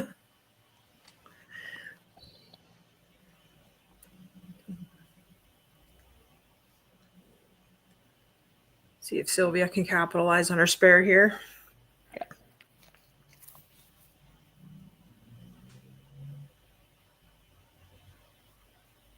There it is. Great ball for her there, yeah.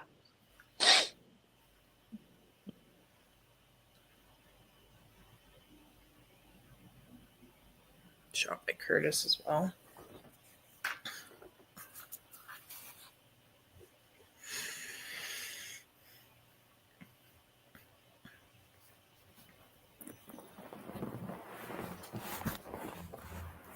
Lots of marks being thrown this game. Mm-hmm. Yeah. Yeah, I know we're supposed to keep on schedule with our hour-long matches, but sometimes we get lots of marks throwing. You're going to be done a little bit early, and that's Yeah. I never complain about that because we get to sign off a little bit sooner. But Oh, for sure. definitely like to watch some good bowling. Interesting bowling is also fun to watch, but it's never Yeah. fun to actually bowl. Yeah. When I'm on the other side, I'm like, oh, this is fine, watching people throw headpins and whatever. Yeah. A great ball for Tyler again there. Just been super solid in the bottom. As we were calling him, trusted Tyler. You could expect him to throw the marks when you need him to. Another great ball by Justin.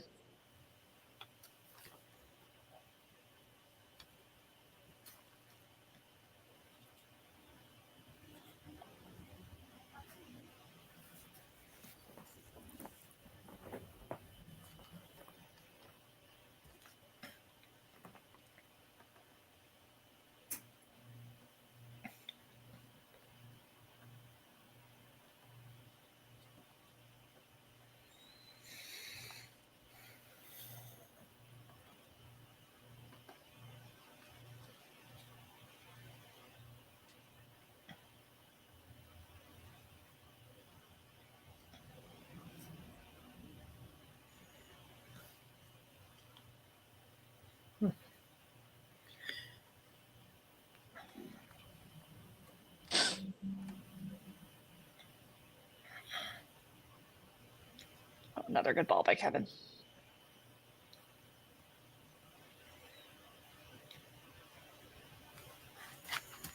You often hear some of the members of the Thunder talking about going into town when they have a break between matches. I know there's a number of players that drive in to play in the 5-pin league, and I know that's pretty common with some of the teams that are in some smaller centers that can make the most of being in the big city per se, and driving in, seeing family, seeing friends, running some errands, whatever it may be. No, for sure. And then that little break too gives you the opportunity to like just kind of regroup too if needed, and just walk away and take a breather. Yeah. Now, speaking to both of you guys, as you guys obviously play in the 5-pin league, do you guys have a preference? Like if you have breaks between your matches? Would you rather just like go into the next one, or does it matter how you're bowling? I think it's more a matter how you're bowling. If you're Yeah. if you fought it the first game, you kind of want that break so you can find it. Yeah. If you're playing really well, sometimes the break's not so good, but sometimes it still helps, even if you're playing well, just to have that little reset again, and so you're not For sure. bouncing right back into another game. Usually I find if I have a good game, I struggle the second game, so it's kind of have that little bit of a break. It's kind of nice. Yeah. For sure. And if you're on a roll, I'd rather keep going. Yeah. But yeah, and I get where you're coming from too there, Sean, because I'm the same way. If I've struggled, I just go regroup, go sit down, just kind of think, just try to figure things out. And then about 20 minutes prior to the next match, I'll start going and just throwing warm up balls again, just to loosen back up and get ready to go. But yeah, it depends on the day. You know, so the ones that kill me is the 2-hour breaks. Yeah. Because I just hang out and sit and just kind of relax. And I guess thinking about some of you BC teams, it depends on the time of day, right? Like if it's early in the morning, it's like, well, what is open at that time of day anyways, for you to actually say if you wanted to run some errands or something, right? Yeah. No, for sure. Well, with Dawson, everything's that I would go to is on the east end of town. So basically kind of central east end of town. So it'd be a little bit of a 5-minute drive anyway. But I'm good. I'm just more than happy just to sit and relax, especially if it's one of those snowy days and the roads are not good. I just rather stay put till I have to go home. That's fair. Yeah. Very reasonable. Yes. Yeah, so very close matches all around here. Marks galore on both sides. There's a good shot. A great ball for Jamie. Yeah. Same great shot I'm used to seeing from her. Keep that match close with Kevin there. So average wise for Misfits with 60 frames bowled, Jamie's carrying a 288. And Kaylee with 80 frames is 258. Justin 284 with 96, and Brandon's 254. So with less few frames bowled, but still a good average all around. Oh, oops, not quite. And then Tyler 274, Kevin 253, and Daryl's not far behind with the 247s. So it's fairly consistent with them as well. So we have a comment here from Daryl about what to do on your break. Go golfing. Well, that Sean, works. how close is your house to the lanes? Can people go play sim golf on their break? Even. Probably 3 minutes. Oh, there you go. It'd be pretty funny. You're like, I'm gonna go sim golf for a couple hours, come back, throw some more. Yeah.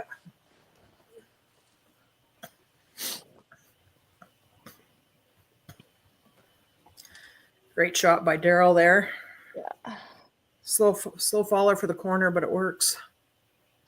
Yeah, as long as it falls, it doesn't matter how. Exactly. That's what I always say. Sometimes it's not pretty, but if it works, it works.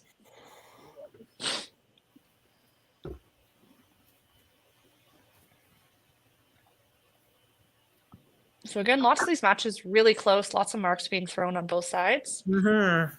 And total, again, really close. Sylvia just another oops. Dropping the ball a little bit there, a little oopsie. Yeah. All right, looking to bounce back. It was going to stay up anyways. Yeah.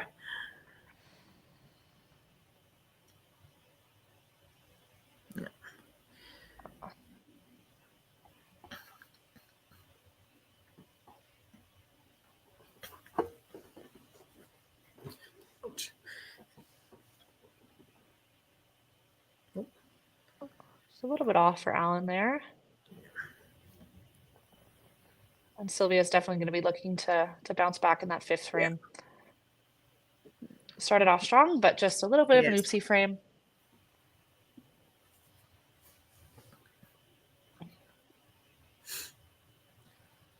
And Alan looking to cover his half here to keep that lead going. Ooh. little bit on the outside.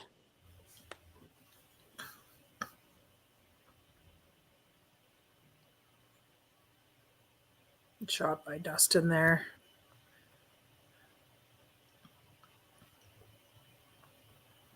Keep that match close.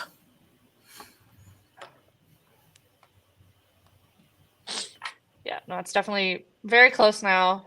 Yeah. Especially with Alan with that open, only getting 10 sticks in that fourth frame. Good shot by Another Tyler. great ball for Tyler. Yeah. Trusted Tyler at it again. Yeah, there.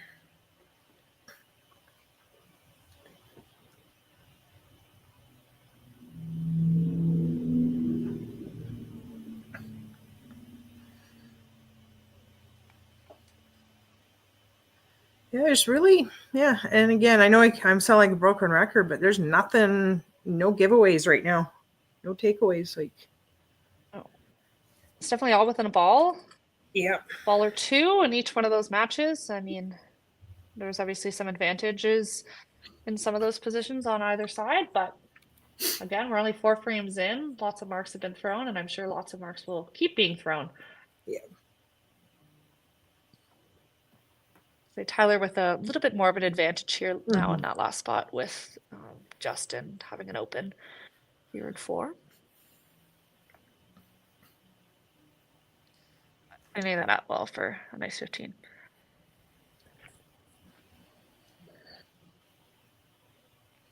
Now it's a matter of how are you feeling going into the break? Mm-hmm.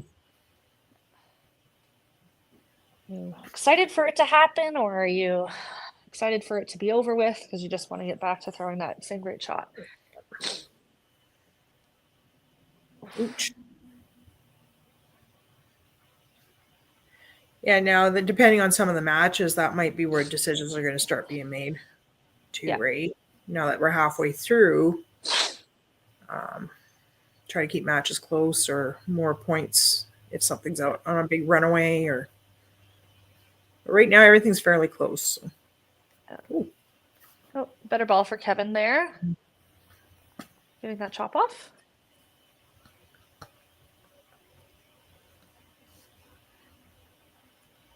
That match is definitely interesting, depending on what Kevin does here now.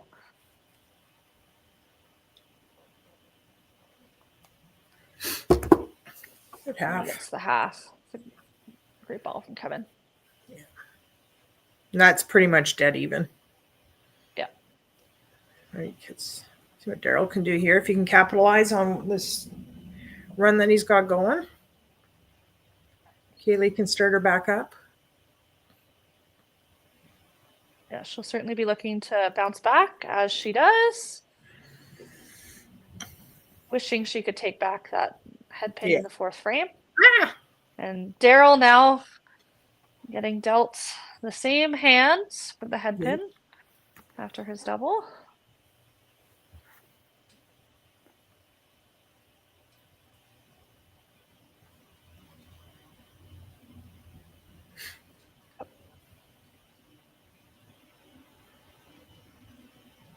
Good shot.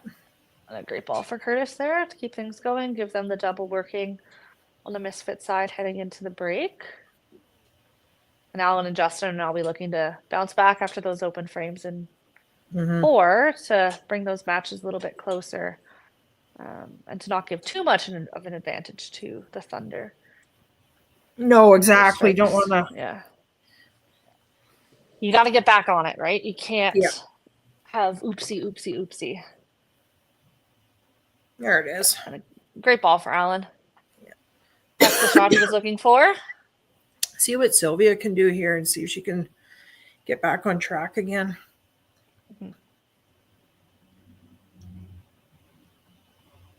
Oops.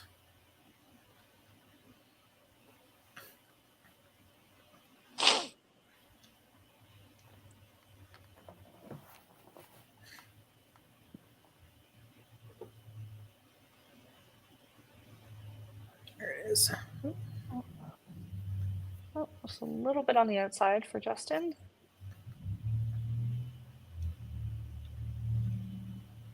Oh. I think we're seeing a substitution here. Nope. Oh, no. She's back up. Possibly the 6th, maybe, but Yeah. Like, well, if that is the case, we'll be seeing Charlene go in for her there.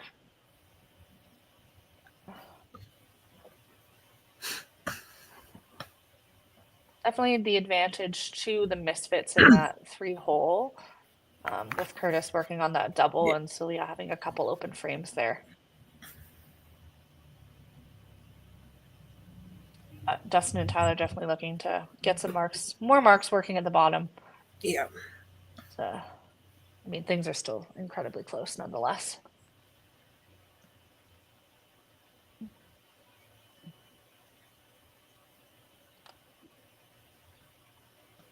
A little bit off the middle, a little bit quick for Dustin.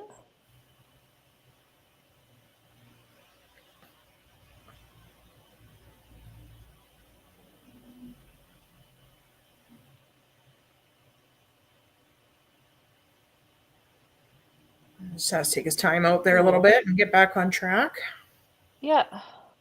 He's rushing. Cer- A little bit timing I would off. say certainly no rush. I know the commercial break is coming, and the Misfits have good wrapped shot. up their frame, but yeah, it took his time a little bit more there. Yeah.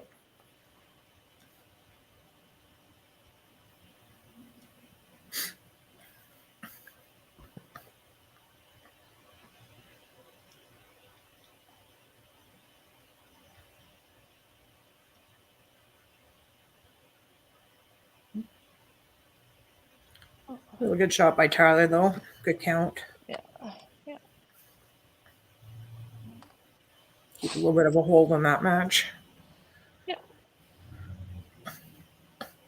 There it is. Good half. The slight advantage with total for the Thunder, although we only have a couple of marks working at the top and the bottom with those top up spares. And then we have a double working in that third spot and a couple of strikes working for the Misfits. So very, very close heading into the latter half, and certainly lots of bowling to still to come. You betcha. Yep.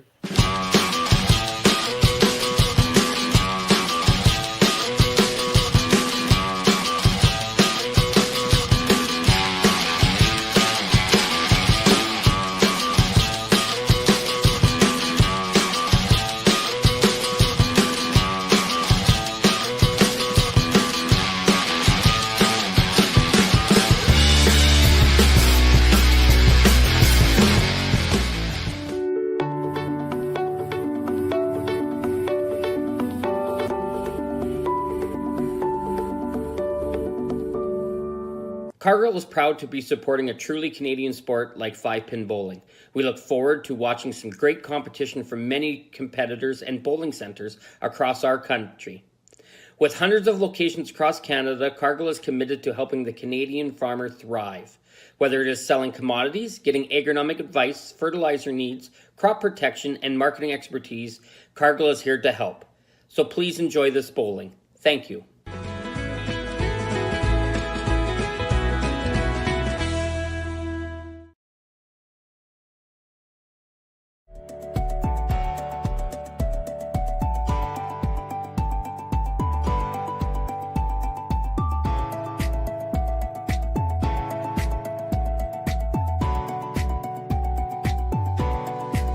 Financial freedom begins with financial literacy. Hi, I'm Dave, and I'm thrilled to be a sponsor. My journey began as a teacher because of my deep passion for education.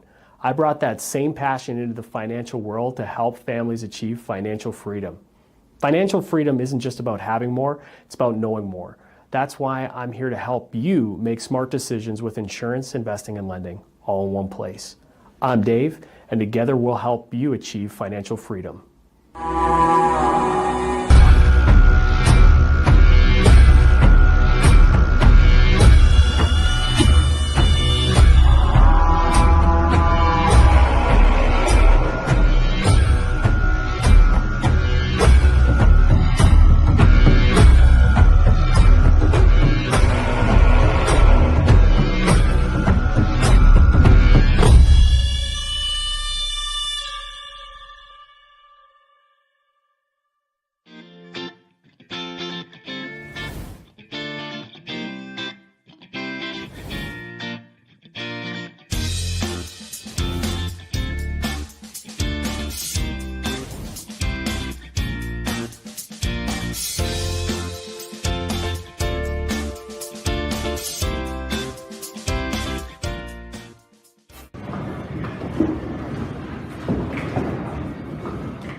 All right, back again.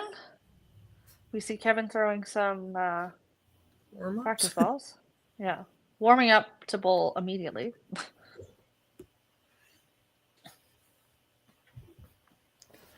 See what happens this back half. She's pretty tight everywhere. Mm-hmm.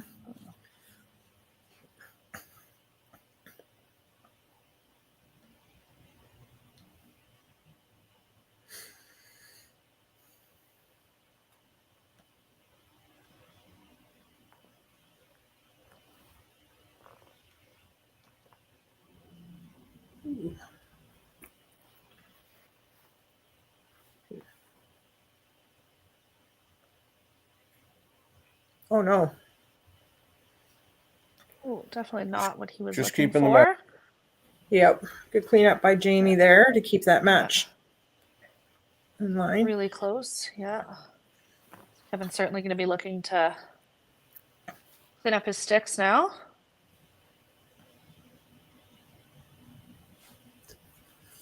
Each. See who comes out firing first off of this break here.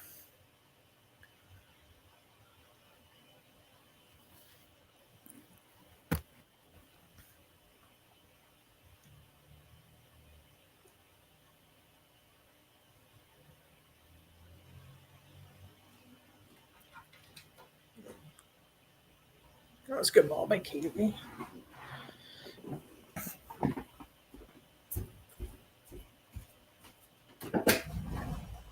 door open.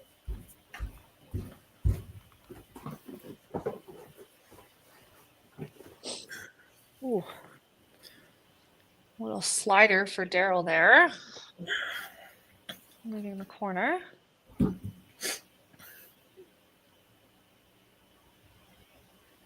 No doubt on that with Kaylee. Would assume that shooting a right corner, given the way her ball moves, is probably her preferred shot to be making. Ooh.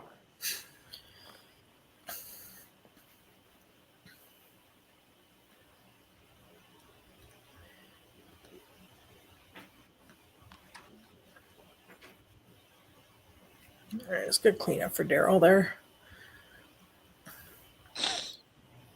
This is the one that we're wondering if they do the switch now or if they're going to give her one more chance, right? One more Give ball. her another ball. She's getting another shot.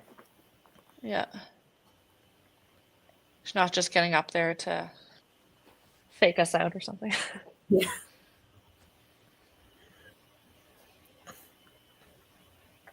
Yeah, I mean, certainly, depending on what she does here, it's kind of like the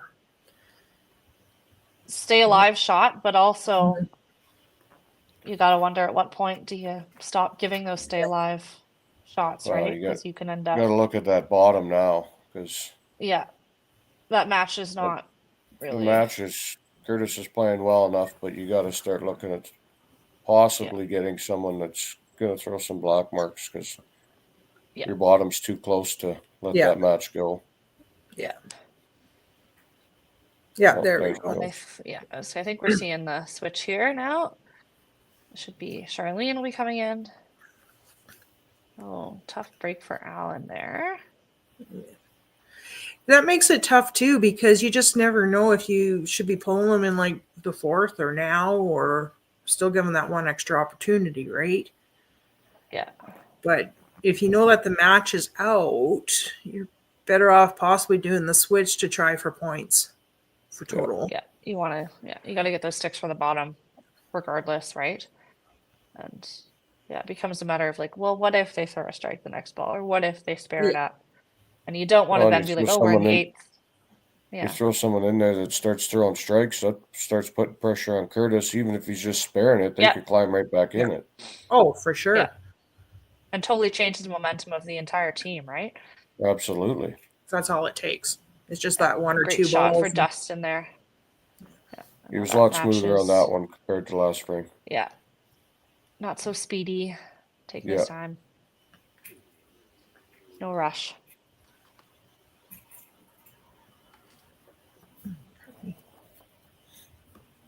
Shot by Tyler. Ooh.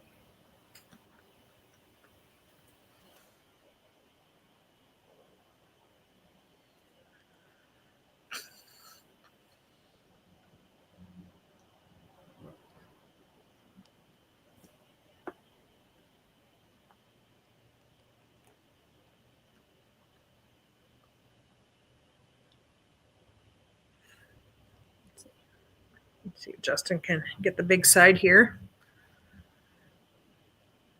This is another match too. Are they going to keep him in, or is there that possibility that they're thinking of changing him out?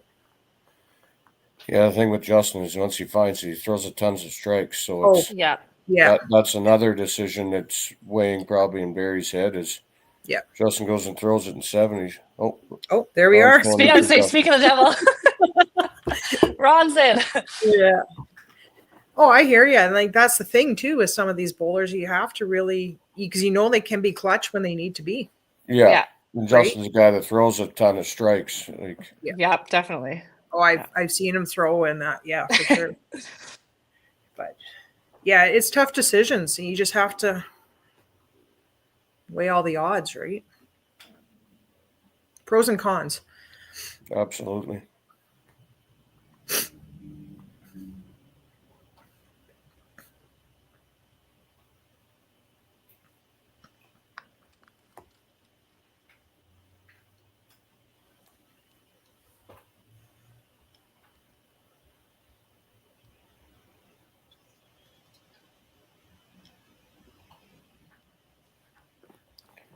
Give him 1.5, gives him a lead a little bit. Yep. In a really tight match. Another great ball for Kaylee there. A great count on that spare.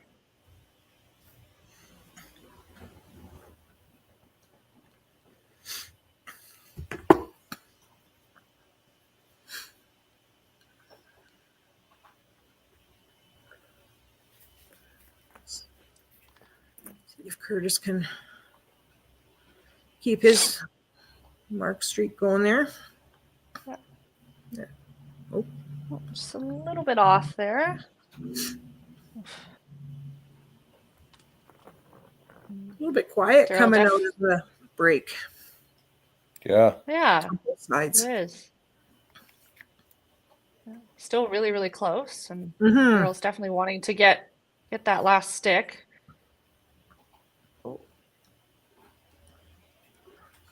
Yeah, top match pretty dead even. Second match, Misfits side right now, but there's still lots of game left in that one.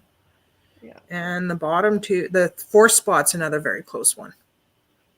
Yeah. And then Tyler definitely has the advantage there, but still, you never know. Yeah, and the third It's spot there. unfortunate. Yeah, the third spot on Misfits side is an advantage as well. Yeah. So. And certainly not the shot Charlene was hoping to throw on the middle, but just punched it straight back. Yeah. Especially when they want to get those sticks, knowing that the match is likely done, but need those sticks for the bottom.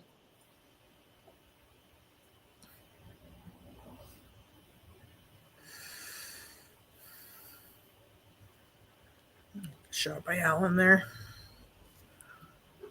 Clean up by, I was going to say Sylvia. Clean up by Charlene.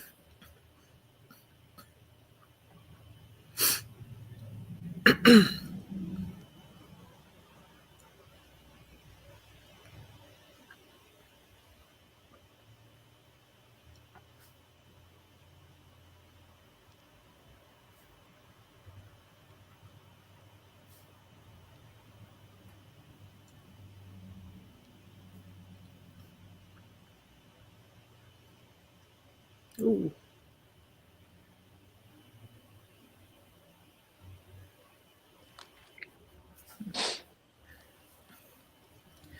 So this second one, or this fourth one, is interesting again. If Dustin spares here, give him a ball advantage.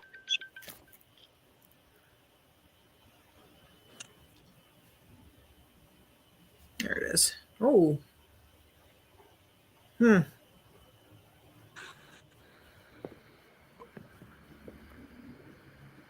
and we see Ron again going in for Justin in that bottom spot.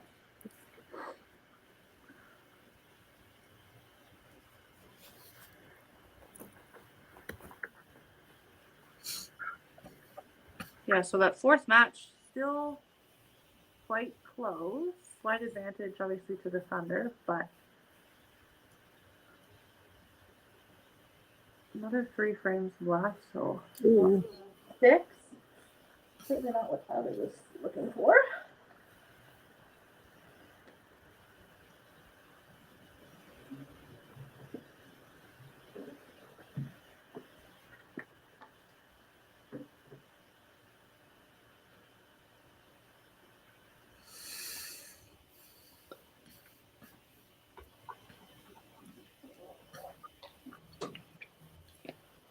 Jeez. So after 7 frames, total wise, there's 1 point difference. Yeah. And 2 marks on the Misfits side and 1 mark on the Thunder side. Yeah, definitely slow going after the break. That's for sure on both sides.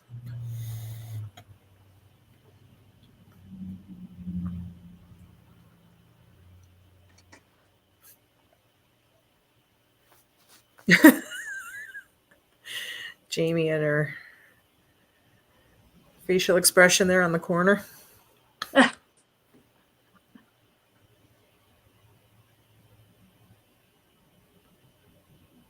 Shot by Kevin, good half by Jamie.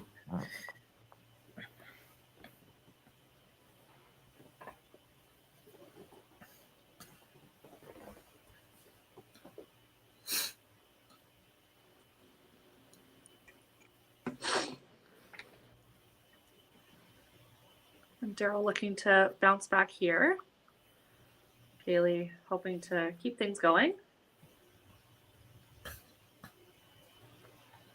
A little bit skinny. There it is. A great ball for Kaylee.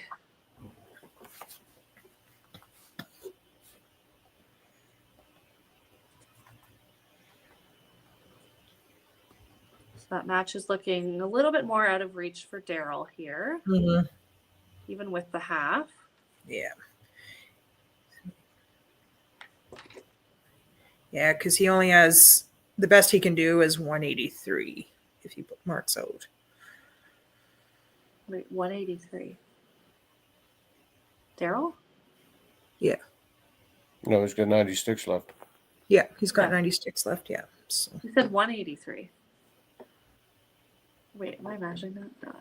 Yeah, no, you're not. Yeah. He's got 90 plus. He's actually got 105 left. Yeah. So he's got 283 left. Yeah. Yeah, 283. Okay, I was like 183. I was like, this doesn't make sense. No. Corley just said a 1 instead of a 2. That's okay. Did I say 1? Sorry, I didn't mean Yeah, to. I was very confused. I was like, he's only going to get 5? It's not very generous. No, I thought I said 2, but maybe not. Who No, knows? you said 1. Oh, okay. Me and Sean are both here like, what? Keep everybody like, guessing. That's not very generous points-wise. You're like, yeah, he's going to only get 3 points or something. Yeah. I knew what I was trying to say. Yeah, it's always the way it is. Just Had didn't the come out math right. Yeah, the math's right in my head. It just came out wrong.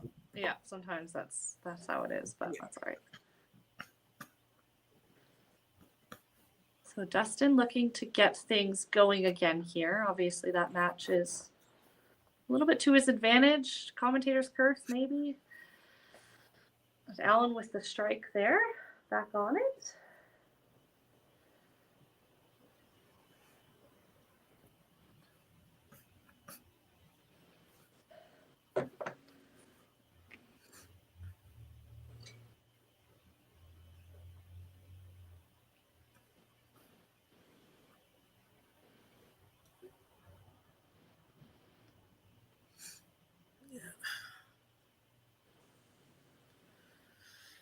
Yeah, that match right there is just tightened right up again. Down to the last couple frames.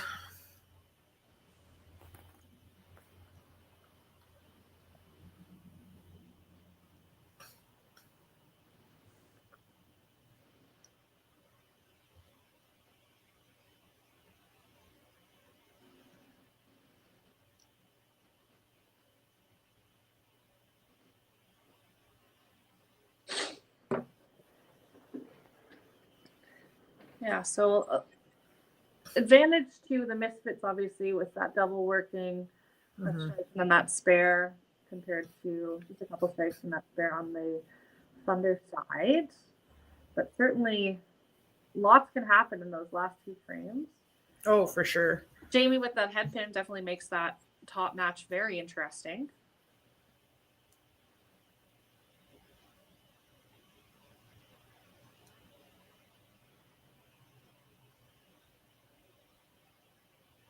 Shot by Kevin there, double that up. Great shot by Kevin.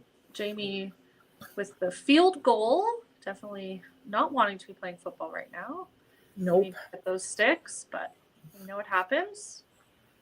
So definitely the advantage to the Thunder in that match there. With Kevin throwing that strike.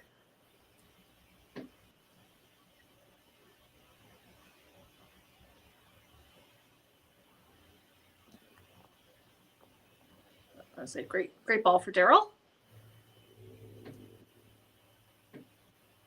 See what Kaylee can do here. Mm-hmm. She can add on to her double. There it is. Yeah, Good ball for Kaylee. Yeah, for sure.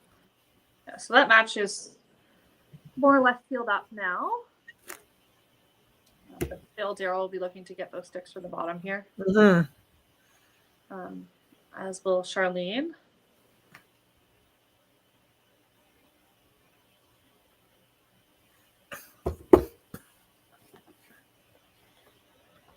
Ooh.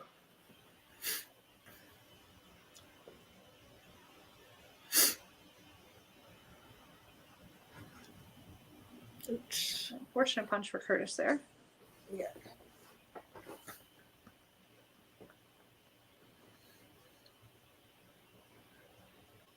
See if Dustin can get back on track here.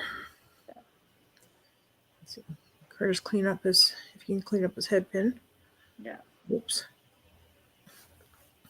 Yes. Even with Charlene struggling a little bit coming in off the bench, a few open frames from Curtis, and that match is not as far gone as it possibly could have been had he have kept going with those strikes and spares. So Exactly. a little bit of a blessing to the Thunder, but Get shot by Dustin there. yeah, great ball. Took his time. Yep. Split the middle. Let's see what Alan can do here if he can keep this one Very interesting. Yeah. close and interesting for sure.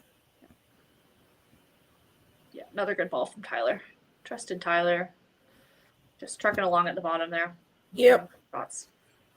Yeah, he's pretty consistent in just about any game. Very steady. Oh, great ball from Alan. Yeah.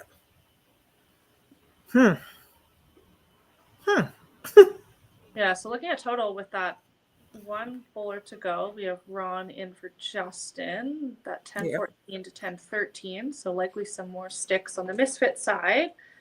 They have a couple doubles working, but that's it. And then on the Thunder, you have those two doubles and a pair of strikes working as well. Yeah. So definitely going to be an interesting 10th frame here. Obviously, the Thunder season is coming to a close here. The Misfits are looking ahead to their next big match against the Crushers, which is going to have some pretty big playoff implications.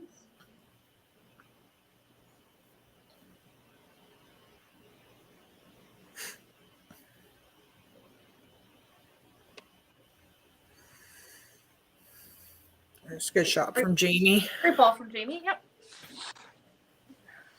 She was on the middle the whole game, just wasn't getting some of the breaks. Yeah.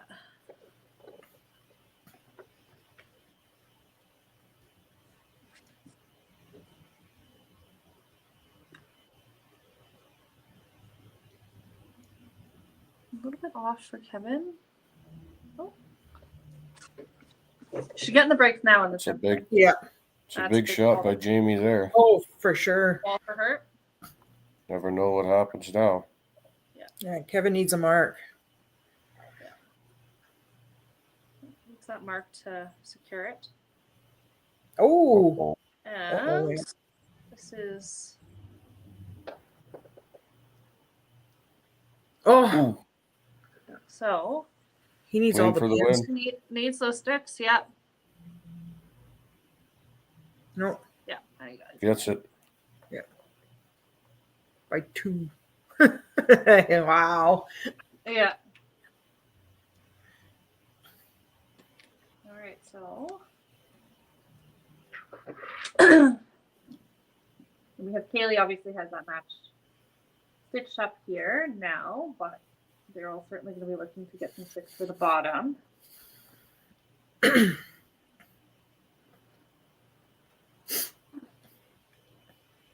Shot by Daryl there.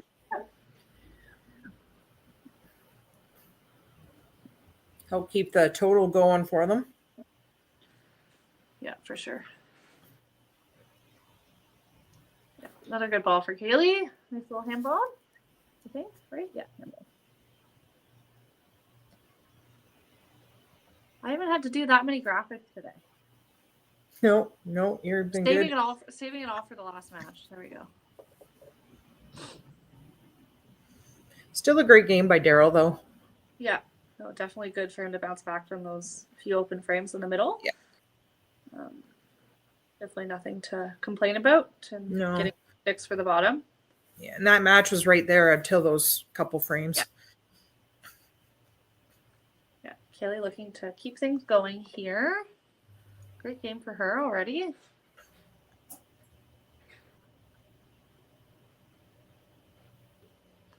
Nice little Yahtzee.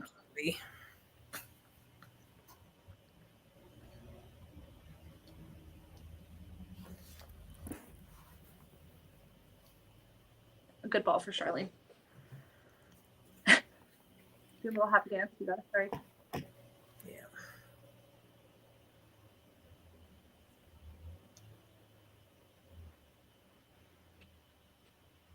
Oops. And Kaylee just looking to cap off an already great game and get those sticks for the bottom. Mm-hmm.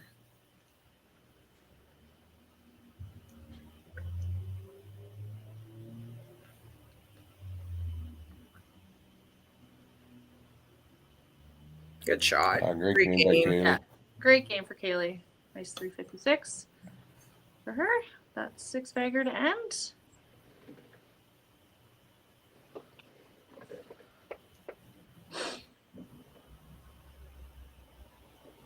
You know, Curtis has this match here as well. Again, looking to put out some strikes to give some sticks to the bottom. You never know what could happen, but Exactly. do have the advantage already.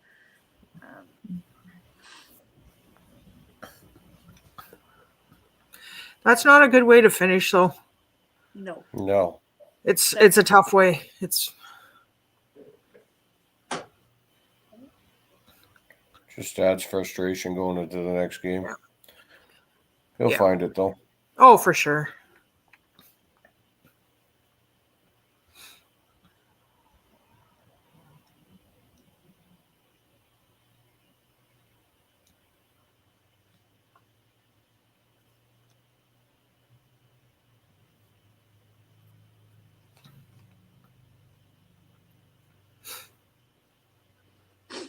Good cleanup. Good cleanup. Yeah, can't do much with that at the, especially for the end there. Yeah, definitely looking to reset for the next game here. Had a really great start. Just got a little bit punchy at the end, but got his point nonetheless. Yep. Definitely not the way he wanted to get his point, but sometimes that's the way it goes. Yep. So this match right here is pivotal too. So yeah. Oh, 100%. Yeah. Oh, Tyler. Yeah. Didn't quite go. Yeah, that's a good ball though. Yeah. So that solidifies that there.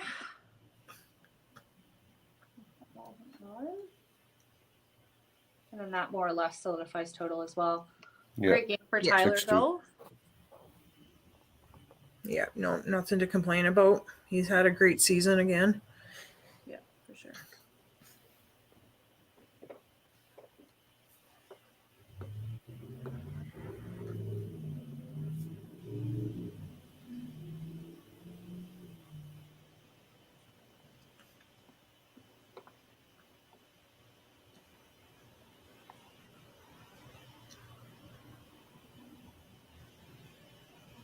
Another good ball for Ellen for that hand bone.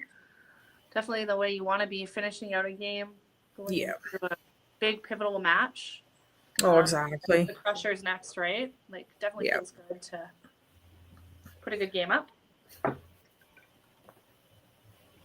It gives them a good momentum going into it. Yeah, for sure.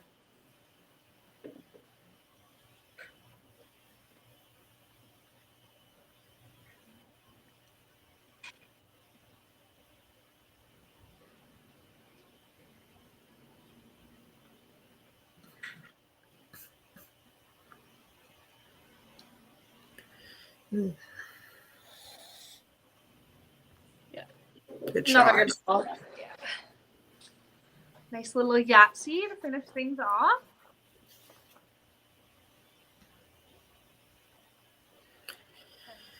Just see how Ron can finish this off here for them. Yeah. So it's looking, so it should be a 6-2 because Ron can't get here. Not too bad. Definitely helps the Misfits looking ahead to the playoffs. Yeah. Definitely going to make that last match even more interesting, especially with the Crushers only taking that 1 point in the last match, right? So certainly going to be very interesting. That's for sure. Yeah, I'm looking forward to it. Like the title match of the day. Another good ball for Ron. Looking to see if he can get that hand bone to finish things off, but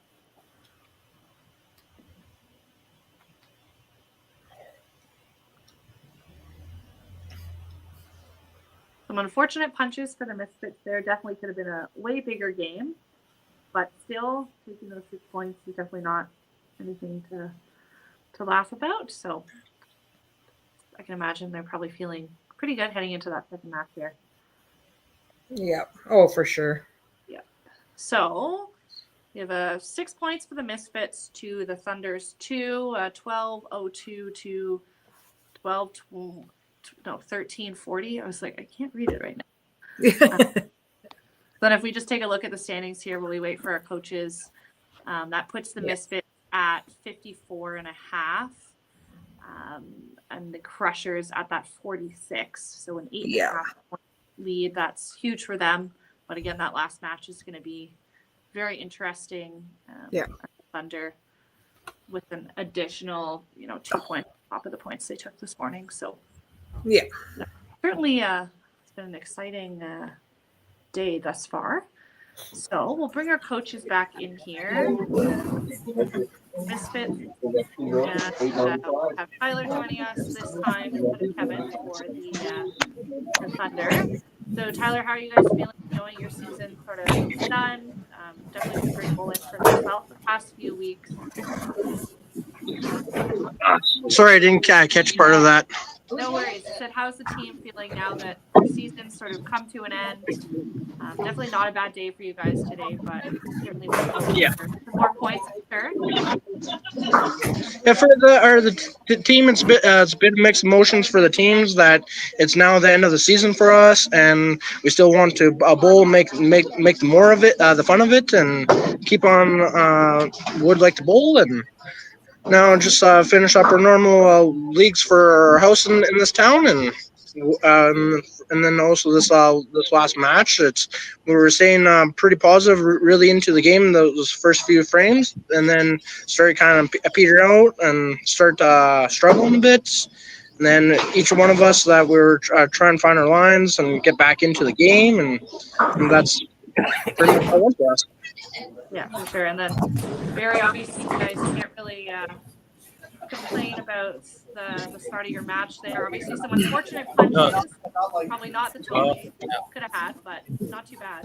Oh, that's all right. 6 points is really good for us. That's a good start. Yeah, Curtis with 4 punches.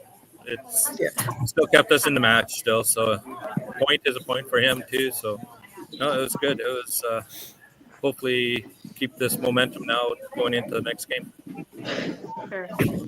We expect to sort of see changes going into the next game. Are you guys feeling good the way things are going? We might do a little bit of change here, but team's feeling pretty good. Great. Awesome. All right. Well, good bowling today, Tyler. Great to have you guys on board for the season. Hope you guys can have some drinks or something afterwards. Say goodbye to you guys and the Misfits Yeah, again. it was a good Just season after with you guys. Great season, guys. Awesome. Good luck, Thanks. Misfits there. Nice playing you. Thanks, guys. Yeah, it was good.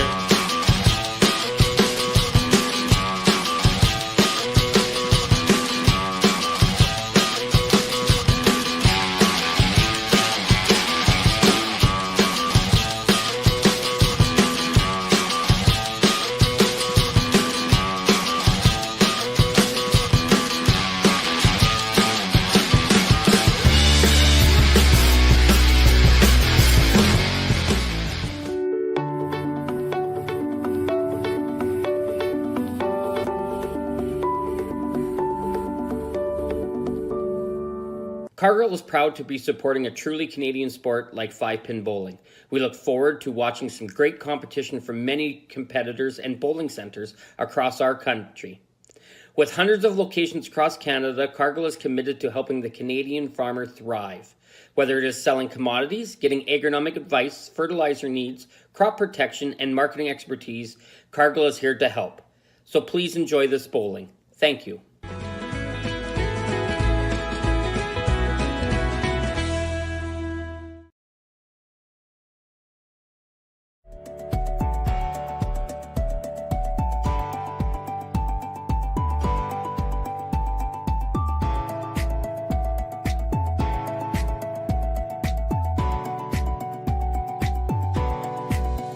Financial freedom begins with financial literacy. Hi, I'm Dave, and I'm thrilled to be a sponsor. My journey began as a teacher because of my deep passion for education. I brought that same passion into the financial world to help families achieve financial freedom. Financial freedom isn't just about having more, it's about knowing more. That's why I'm here to help you make smart decisions with insurance, investing, and lending, all in one place. I'm Dave, and together we'll help you achieve financial freedom.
All right, well, we're back again for the final match of the day today. So we have the Misfits back again after taking 6 points against the Thunder. And then we have the Crushers looking to bounce back after a loss against the Rebels I guess just an hour ago.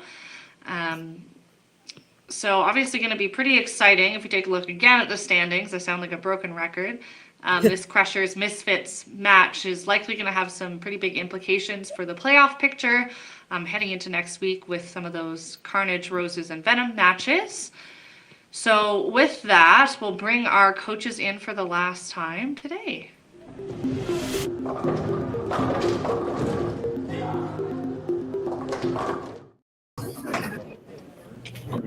Welcome back, coaches. I don't know why my audio has disappeared. I can't hear anything. Coralie, do you want to ask some questions? Because I can't hear anything right now. Okay, I'll try. How is everybody feeling going into this final match of the season that could be pivotal for either one of you? Go ahead, Harvey.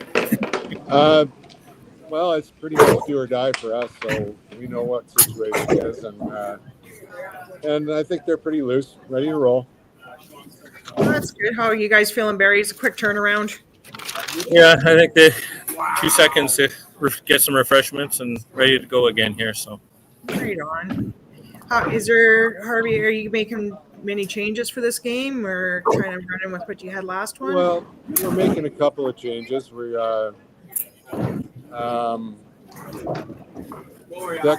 Dexter's starting in the 3-hole this game. Tim's up in 2, and Matt's leading off, and Katie and Gary finishing at the bottom. And you, Barry, many changes or? Yeah, we're gonna still go with Jamie and Kaylee, and then we're putting Ron in 3, and Alan, and then Justin back in with Curtis and Michelle on the bench. Do you have anything there, Sean? Nope. No, we're good. Everybody ready to rock and roll? Yeah, we're ready to roll. Alrighty. Well, Good good luck, luck, guys. Thanks. Good luck, guys. Good luck, guys. Thanks so much. Thanks. All right. So with that, we'll run through our rosters again here. I can hear again, which is nice. So for the Misfits, again, we have Curtis Dennis, Ron Perry, Jamie McCara, Kaylee Mack, Michelle Hoyle, Brandon Cockburn, Justin Langrock, and Alan Hurst, bowling out of Bonnie Doon, managed by Barry Urquhart. And then for the Crushers, we have Carrie Kreitz, Dexter Wiseman, Tim Wiseman, Katie Rayner, Caitlin Ayub, Gary Baird, Matt Schultz, managed by Harvey Poksa, and typically bowl out of Sherwood Bowl, but today they're bowling out of Bonnie Doon. So with that, we'll get to what should be, ideally, a very exciting match. Yes. Should be good. Mm-hmm.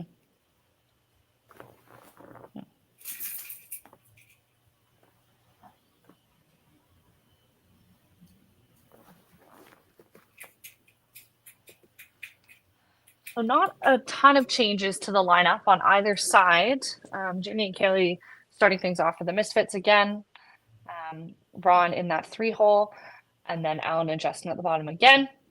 And then on the Crushers side, Tim in the 2-hole, Dexter in the 3-hole, Matt, Katie, and Carrie staying in the same spots as they were last time.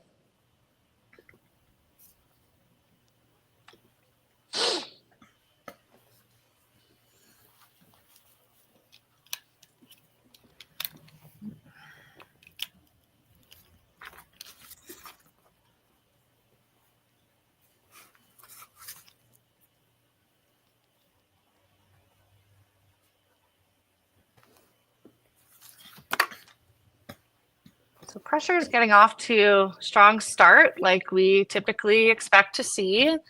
The Misfits looking to keep that momentum going from the last match. Obviously, Curtis is not starting this game after those unfortunate couple head pins. I think it was 3 in a row to finish the last match. But Kaylee still on it. I think that's the 7th strike in a row now for her. Threw really well the last game. Definitely looking to keep that momentum going, especially in such a big match here. Yeah. Oh, for sure. Yeah. And a great ball for Ron.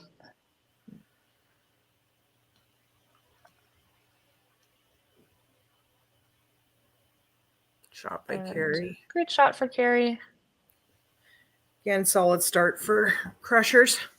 Yeah. Kind of what we expect from them, but definitely always nice to see it in execution.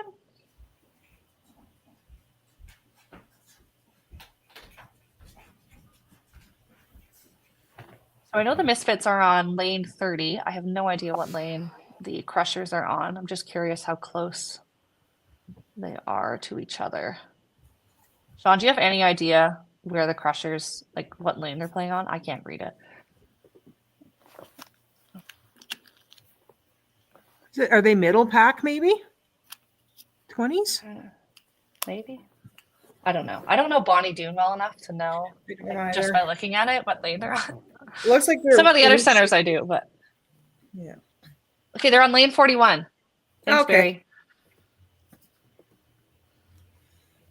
Yeah, it's just interesting to see like how close some of the teams play to each other. I know next week we have the Roses and the Carnage both playing each other, both play out of Toppler, and I know some of us have been talking. We're like, oh well, are they going to play? I know the Roses and Carnage usually play on the same side, so Yeah. just be kind of interesting to see and how that dynamic sort of plays into things here. Well, so Jamie, go ahead. No, Jamie looking to pick it up here. All over the middle last game, but looking to get some strikes going early on. That's a great ball for her. A good shot for Schulte there. Yep. Well, what I was going to say there is some of these teams, though, depending, they play on the same lanes every time too, right? So is it a rock, paper, scissors move that one where if they're in the same time frame that one team has to choose? Or so Corley, do you guys normally play on the same lane, the same set?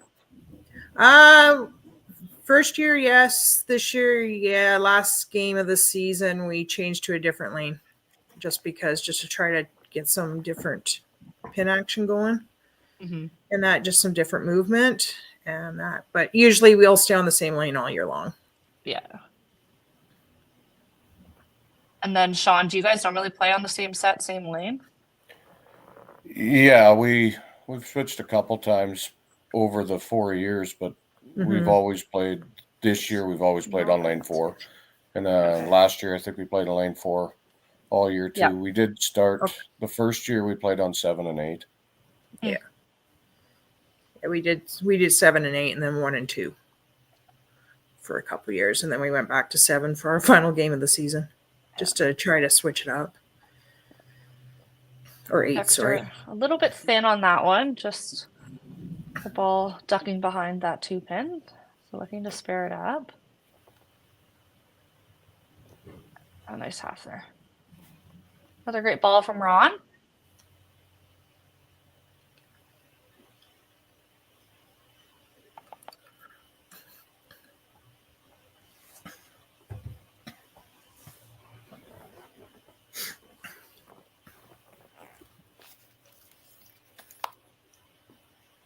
Shot by Katie there. Same great shot from Katie. Yeah.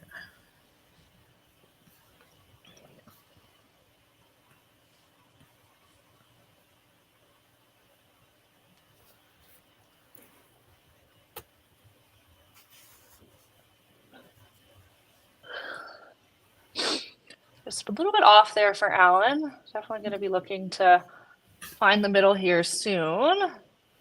Because we know the Crushers are definitely going to keep throwing marks, going to keep putting pressure on the Misfits, knowing that they need to get as many points as possible. So,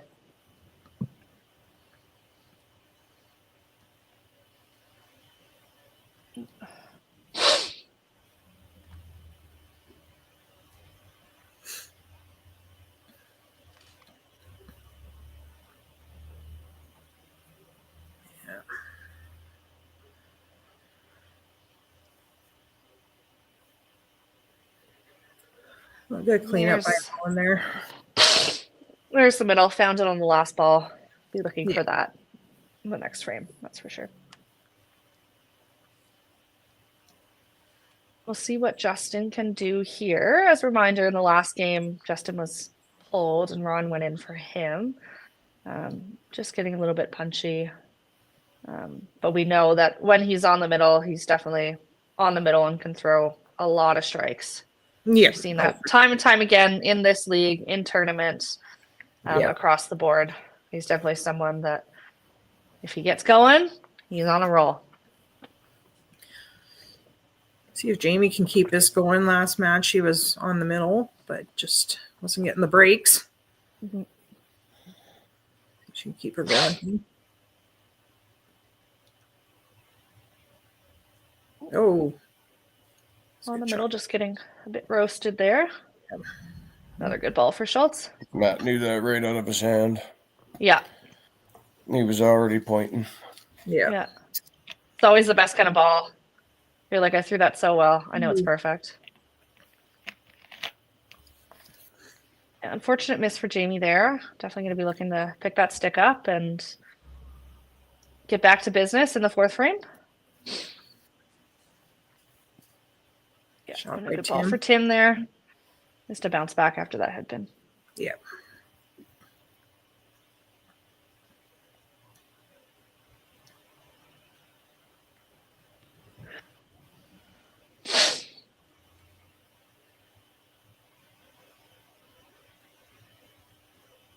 Nice squeeze it's for heavy. Dexter. Yeah, it's Yeah, a little nice heavy. but squeeze.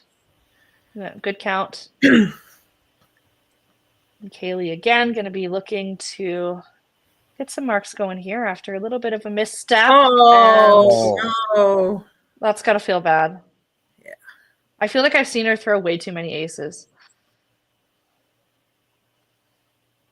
Yeah. That's... Yeah. Been all over the middle though today. Oh, she has. She's been throwing a great ball. Throwing a great Yeah, ball, she nice can and play very aggressive. well. Yeah, so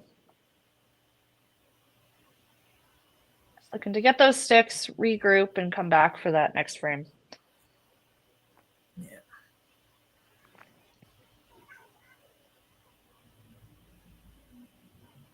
Shot by Katie there. Little slow fall. Yeah. But it fell. That's all that matters. Exactly. Yeah. So the Misfits off to a little bit of a slower start than the Crushers this time around, but certainly on the middle, lots of sticks still to be had. Another But again, shot. yeah. Great shot by Carrie. Yeah, the Crushers with 3 bowlers with turkeys. Yeah. And then Carrie just continuing on from his last game. yeah, Yeah. Carrie is doing Carrie things. Yeah. As usual.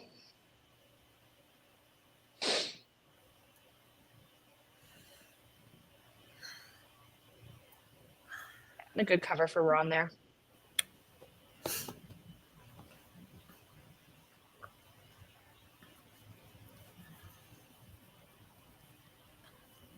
So Alan's going to be looking to find the middle after a couple misses here at the start of the game.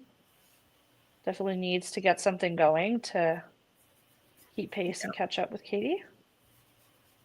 Oh, that was a good ball It was there. a better ball. Yeah, much better ball.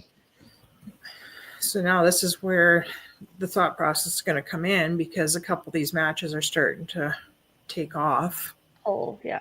And now just kind of wonders what the coach is planning on doing.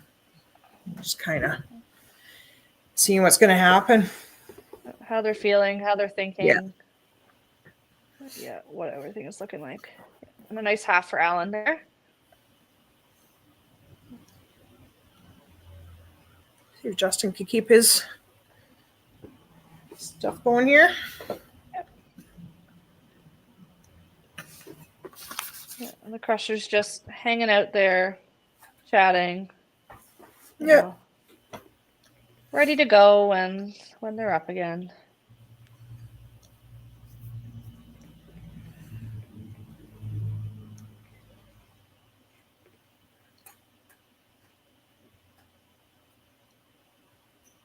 Oof. Yowzers. Straight back, a little bit extra with the 2-pin, but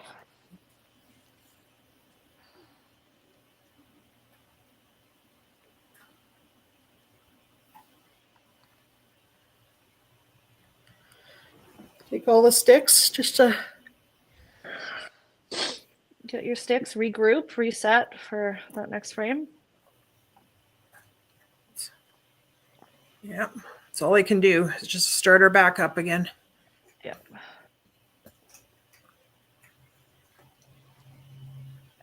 Jamie looking to not only find the middle, but split the middle and get some marks flowing here.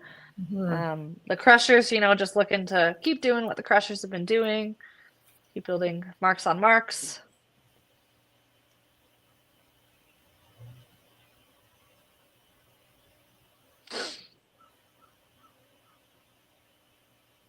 There it is. Another great ball from him. Do that one again pretty quick out of the hand. Yeah. Better give him his ham bone. Oh, he does have hand bone. I'm expecting lots of graphics this game. I'm thinking so. That's my goal. I want to have to do it for most bowlers. Yeah.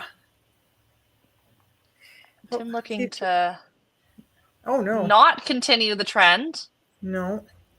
If Kaylee can start it up again. Yeah. Still all over the middle. Mm-hmm. Just wanting to make sure she's still carrying There stuff. it And is. there we go. Good Gonna run job. away from that one. It's a great ball. And Tim looking to pick up his sticks here.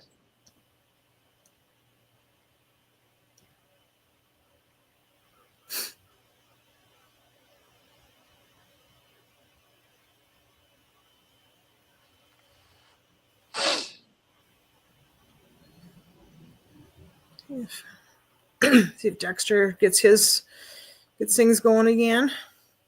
Oh, slight miss by Ron. Yeah. A little missed up by Ron there. Good Great shot shot, for Dexter. Dexter. Yeah. Great ball for him there. Ron's gonna be looking to have this up here. Obviously, we have a couple matches where things are pulling away a little bit. Yeah. But again, those other ones are still really tight. Mm-hmm. And you never know what could happen, right? Any bowler in the 5PL can go on a run at any point, right? Yeah. So Oh, exactly. you gotta expect that. Again, a ham bone for Katie. It's great.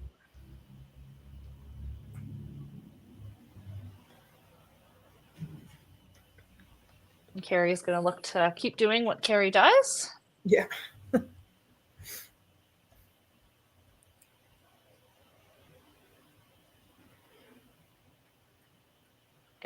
Oh, There's a good ball by Alan there. Yeah. Good ball by Alan. Run away from that.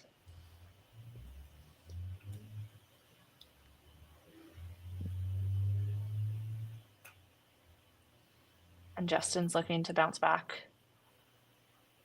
Again here. Ooh. Carrie just a little quick on that. Yeah. So I feel like I don't see him miss a single pin very often. No. Nor twice in a row. Good shot by Justin there as well. Yeah, so Justin's strike there definitely eases things up a little bit in that bottom match with Carrie missing both of his shots there. Yeah. Still lots of game left. Again, we're hoping that after the break we don't see a sleepy match like we did last time. Things are a little bit slow going. Yeah, we want excitement the entire way through. Exactly. Yeah, that's what makes it fun for us and makes it exciting, definitely for the bowlers as well, and keeping that adrenaline up and running. Oh, Oops. Good run. Nice way to start. Definitely put a little bit of a push in there in that first match.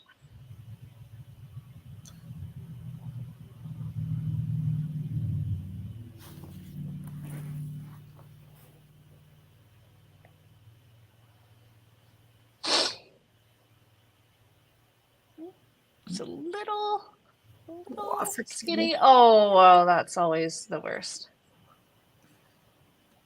Oh, it came back. Oh boy. Yeah, it came back. That's always like,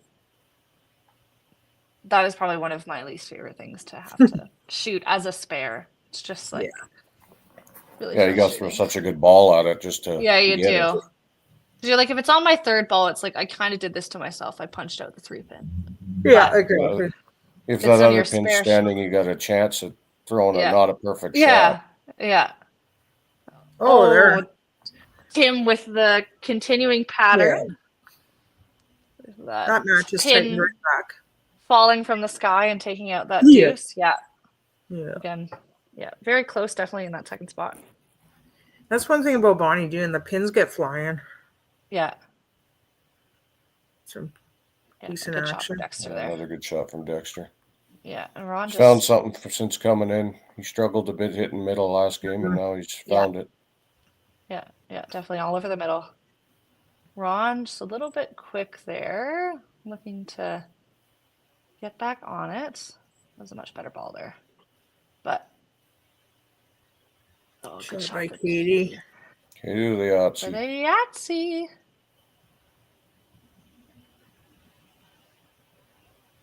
And Carrie looking to bounce back here after that unfortunate fourth frame with that corner miss. I feel like we don't see super often.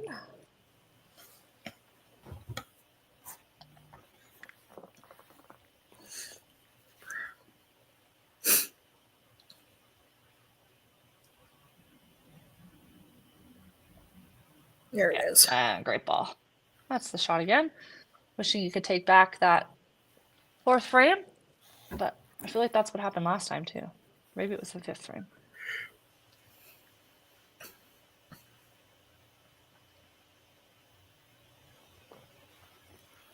There we go. Good ball by Allen. Definitely found the middle now. See if Justin can do the same here. Yeah.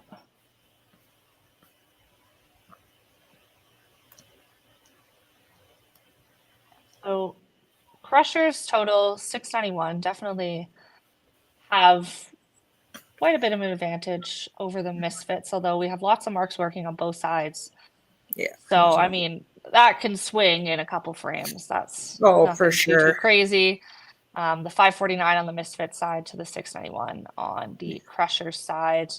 Lots of game left. Hopefully we don't have a sleepy second half like we did the last game. But lots of excitement still to come. You betcha.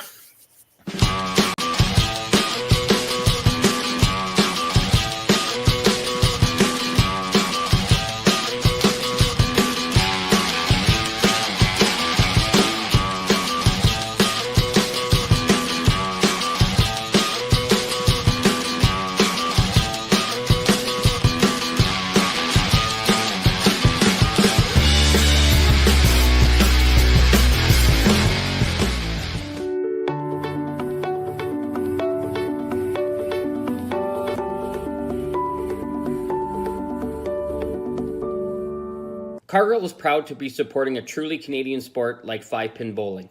We look forward to watching some great competition from many competitors and bowling centres across our country. With hundreds of locations across Canada, Cargill is committed to helping the Canadian farmer thrive. Whether it is selling commodities, getting agronomic advice, fertilizer needs, crop protection, and marketing expertise, Cargill is here to help. So please enjoy this bowling. Thank you.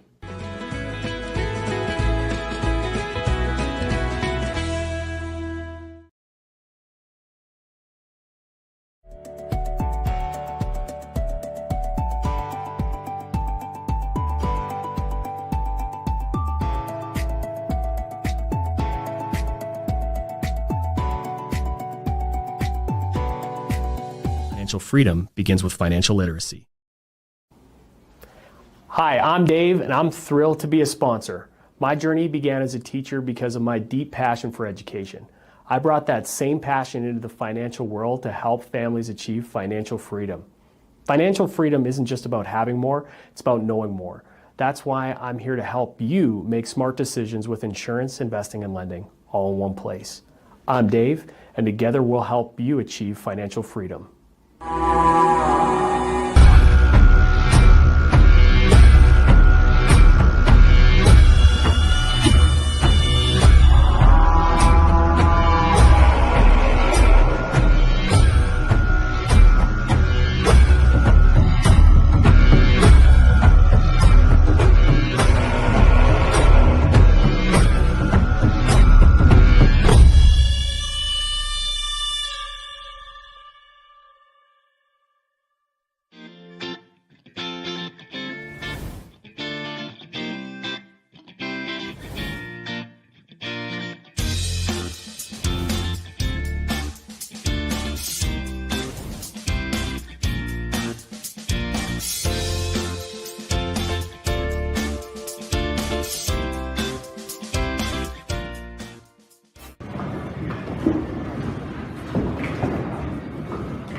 All right, we're back for the second half of our last match of the day, Crushers versus Misfits. Crushers with that advantage with total, lots of marks working on both sides, but hoping for some more strikes as we head into the latter half here. Oh, you betcha. Still a good match all around, and see how she plays out.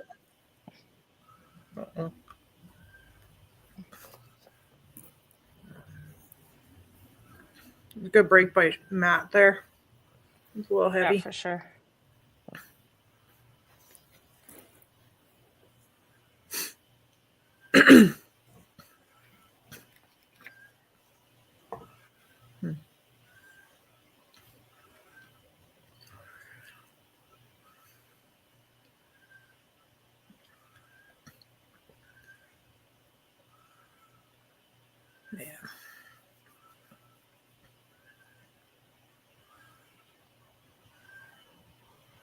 it's just.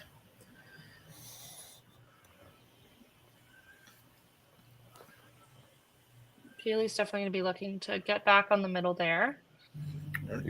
Tim on the goal. Yeah.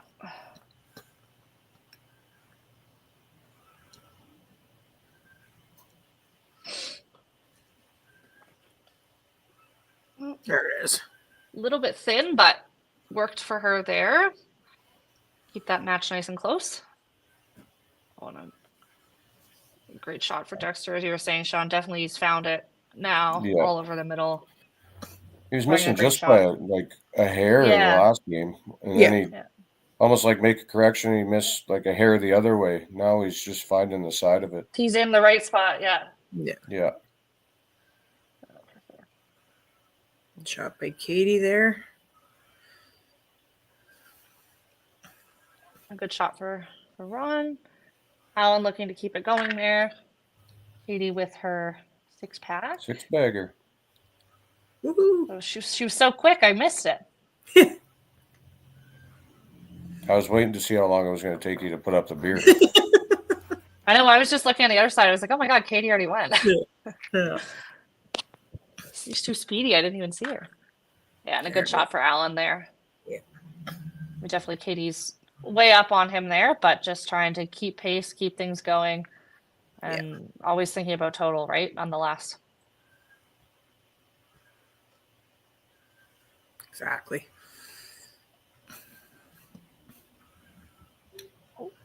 Oh. It's like the worst place for it to fall. Mm-hmm.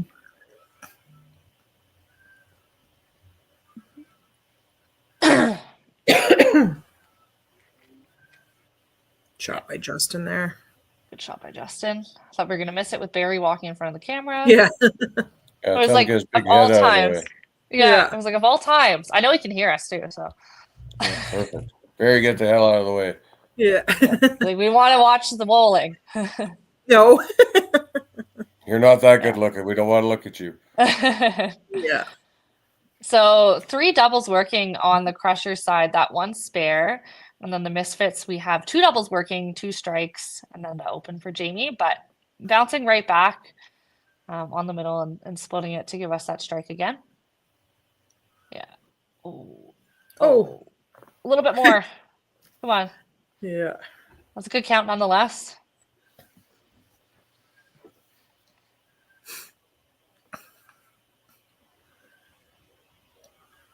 Definitely Matt with the advantage in that first spot, although Jamie can still keep things going. Definitely lots of game left to play, but oh, for all sure. you can do is keep throwing some good shots and just see what your opponent does. Oh, another good ball from Kaylee there. Oh, nice slow roller over. Yeah. Keep the tensions high with that slow falling 2-pin.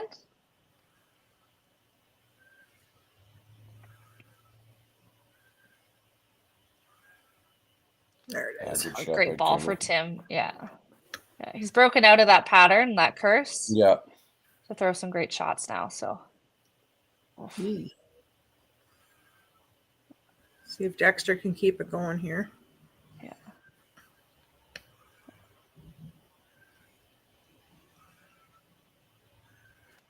Yeah, another great ball for him for that handball. I'm on the ball now. Woohoo! I'm not going to miss this graphic. And I'm actually going to watch Katie this time. I'm not going to be like, oh, I didn't realize she went. Yeah, no. Maybe you shouldn't.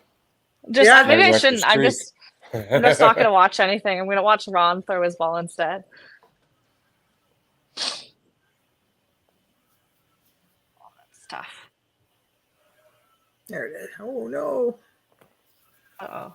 I didn't watch it, I promise. Katie, it wasn't me. Still great run. I wasn't cursing it. Yeah, great way to start the game. Definitely nice position to be in for that match, that's for sure. Yeah. And definitely huge for total. Oh, good try. Yeah.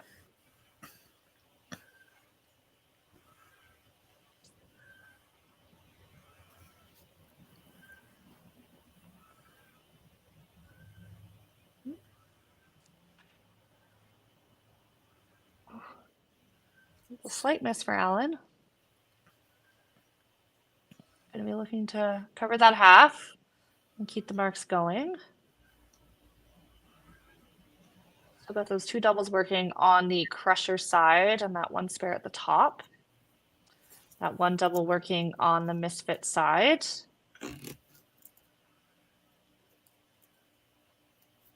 Oh.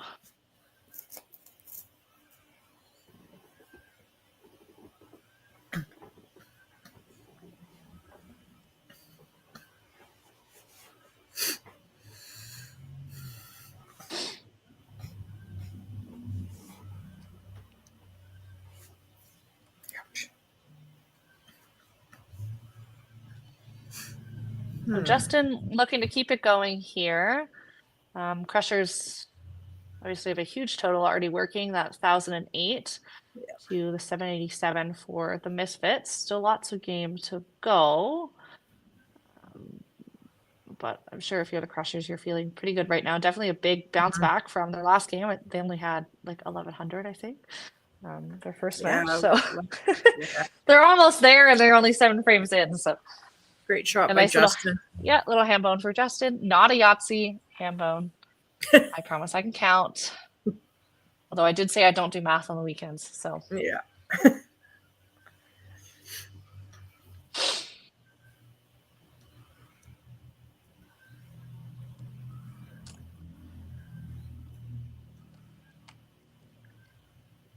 Oh, great ball for Great shot Jamie. by Jamie. Yeah, great shot. Maddie. And a counter from great Matt. ball. Yeah. Blew it right out of his hand. Yeah. He's been so solid. Yeah. All over the middle.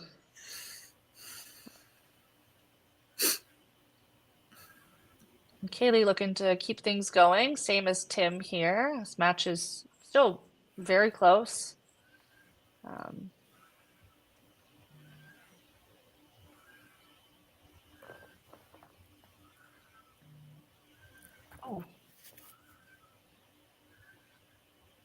Yeah, great ball for Kaylee there. Oh yeah, she's just been on fire today. Yeah, throwing a great ball. Definitely feeling good, which is always nice to see. We'll see what Tim does here. Hey, and he covers got the it. kickback. Yeah, not the way. Yeah, the more stressful way to cover the 3 spare. Yeah. That's for sure.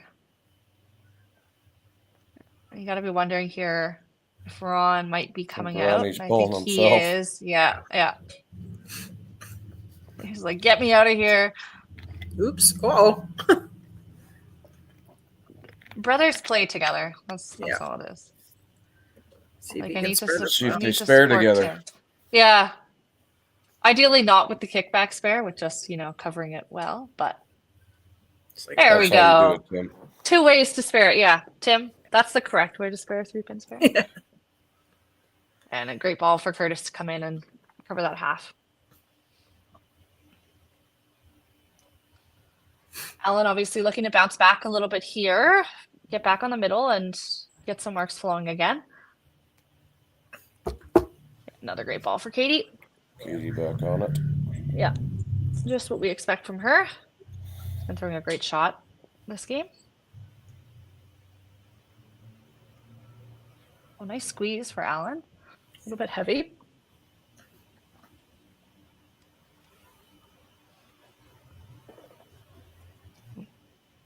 Ooh. Oh.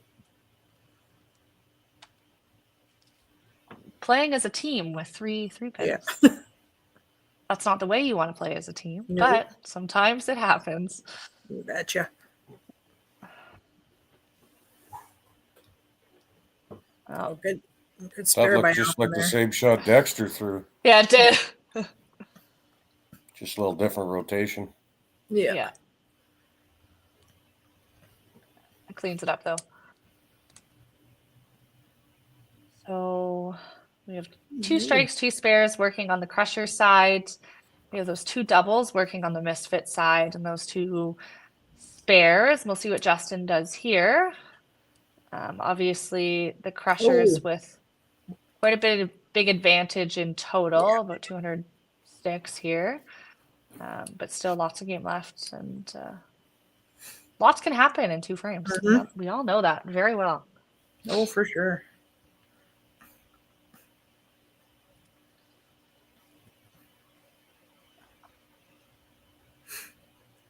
bit of an unfortunate punch for Justin here. He's had those 2 7 counts after some marks. Obviously looking to clean it up.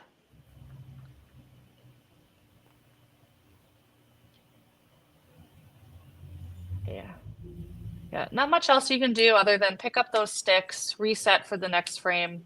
Yeah, exactly. And get ready for 9 and 10. Still up in his match, obviously, but yeah, wanting to keep stacking some marks there.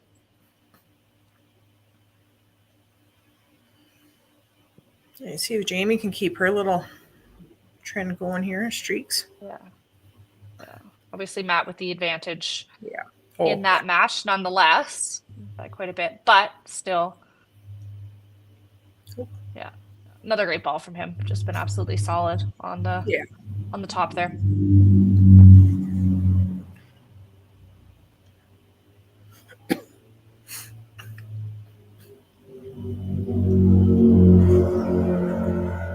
Good cover for Jamie. Up match. Definitely going to be going to the Crushers. Yeah. Mathematically, I'm pretty sure. Yeah, no. Another good ball for Tim. Yeah.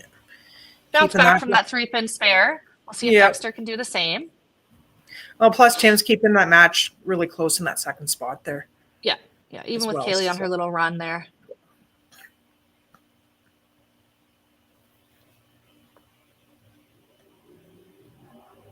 Oh. A little miss.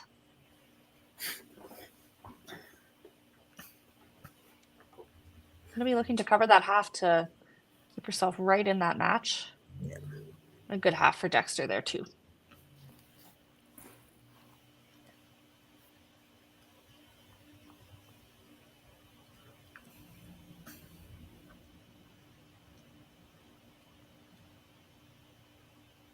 Oops.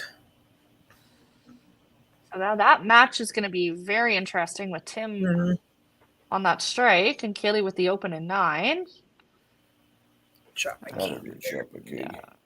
And then we have the Dexter and Katie's matches both kind of stitched up there. The same with Matt's. So it's sort of that second spot and that anchor spot that we're having some questions about. Who's going to end up taking those points? Right. A good shot for Carrie. So Curtis now in for Ron through that second ball in the 8th frame. A little bit extra on his spare for his count, but certainly not what he was hoping for.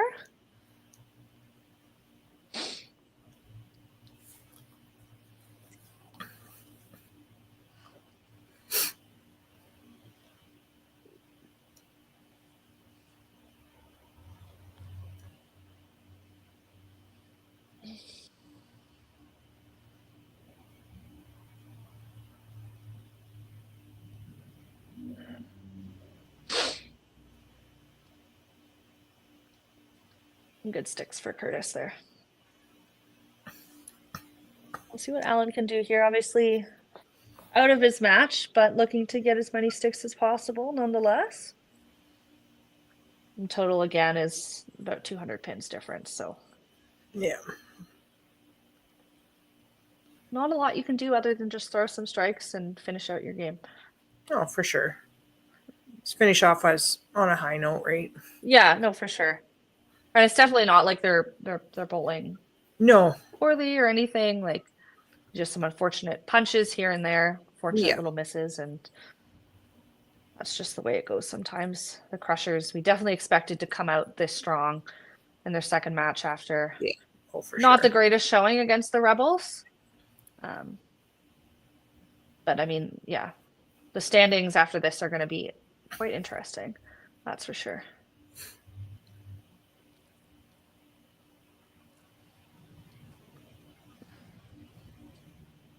I'm looking to pick up his sticks here, and then we'll see Justin before heading into the 10th frame.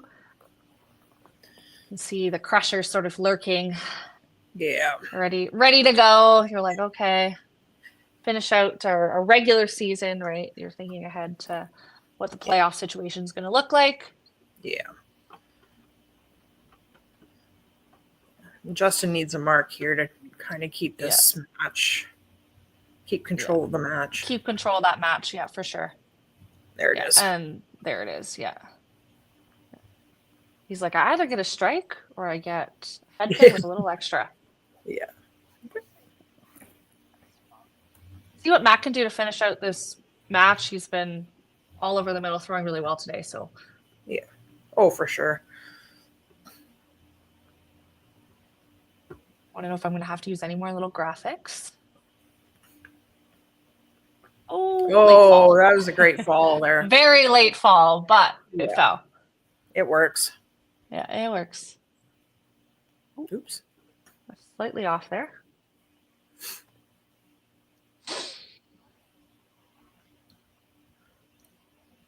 Jamie obviously looking to finish strong, out of her match, but always nice to throw some sticks to get your next player hyped up to finish up their match.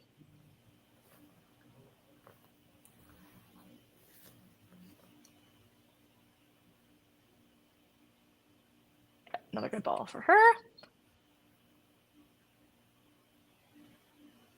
Was that the ball or was that the wind that knocked that over? Say Matt throws really hard, so. Probably the wind. Yeah, probably the wind. That's what I like to think. I'm like, I didn't even touch the pin and it just fell over. Yeah. I throw the ball so hard.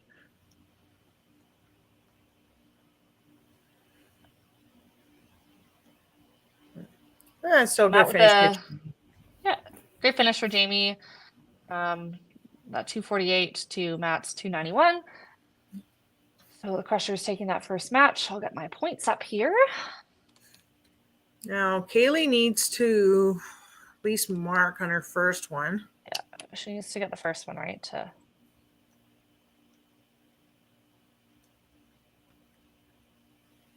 Ooh, that was very much so on the side.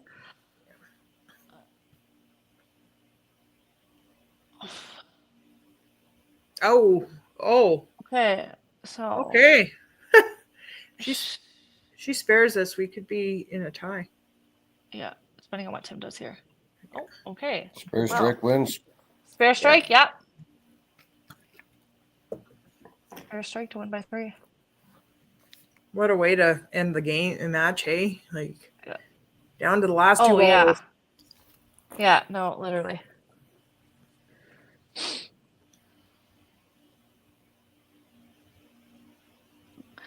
Skinny for Dexter, but it works. Well, I don't know if she thought she had I think she thought she was on the outside. She was going to do a little flyby there, but she covered it, so. Yeah, she looked like she was a little fast too, maybe just the way she stopped, but it worked out good. Yeah. Now, needs a ball. Strike or to leave the corner. She leaves the corner. She's got it as well. Another good shot by Dexter there. Yeah. Nice way to finish after that 3 spare 5 spare. Find the middle again. Get another point for the team. Finish strong.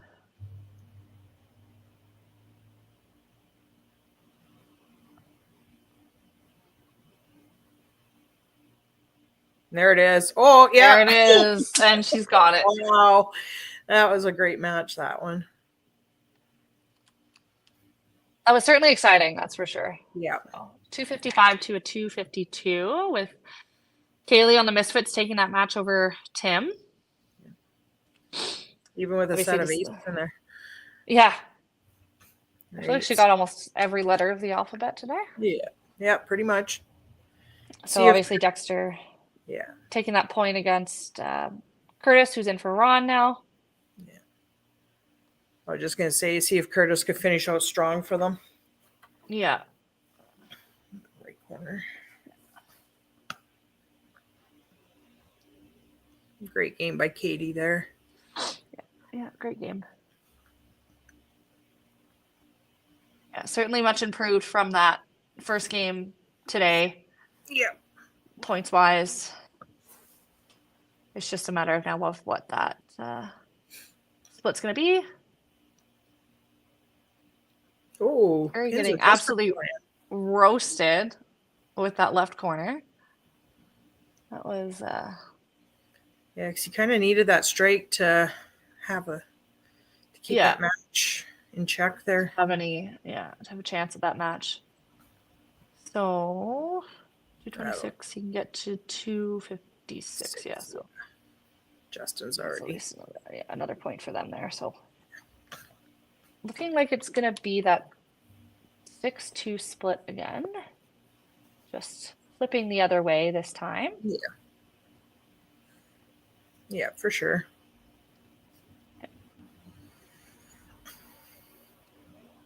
Okay. We'll wait until the chips have fallen till I put our score up, but good half. Yeah, nice half from Alan there. Just put a cap on it.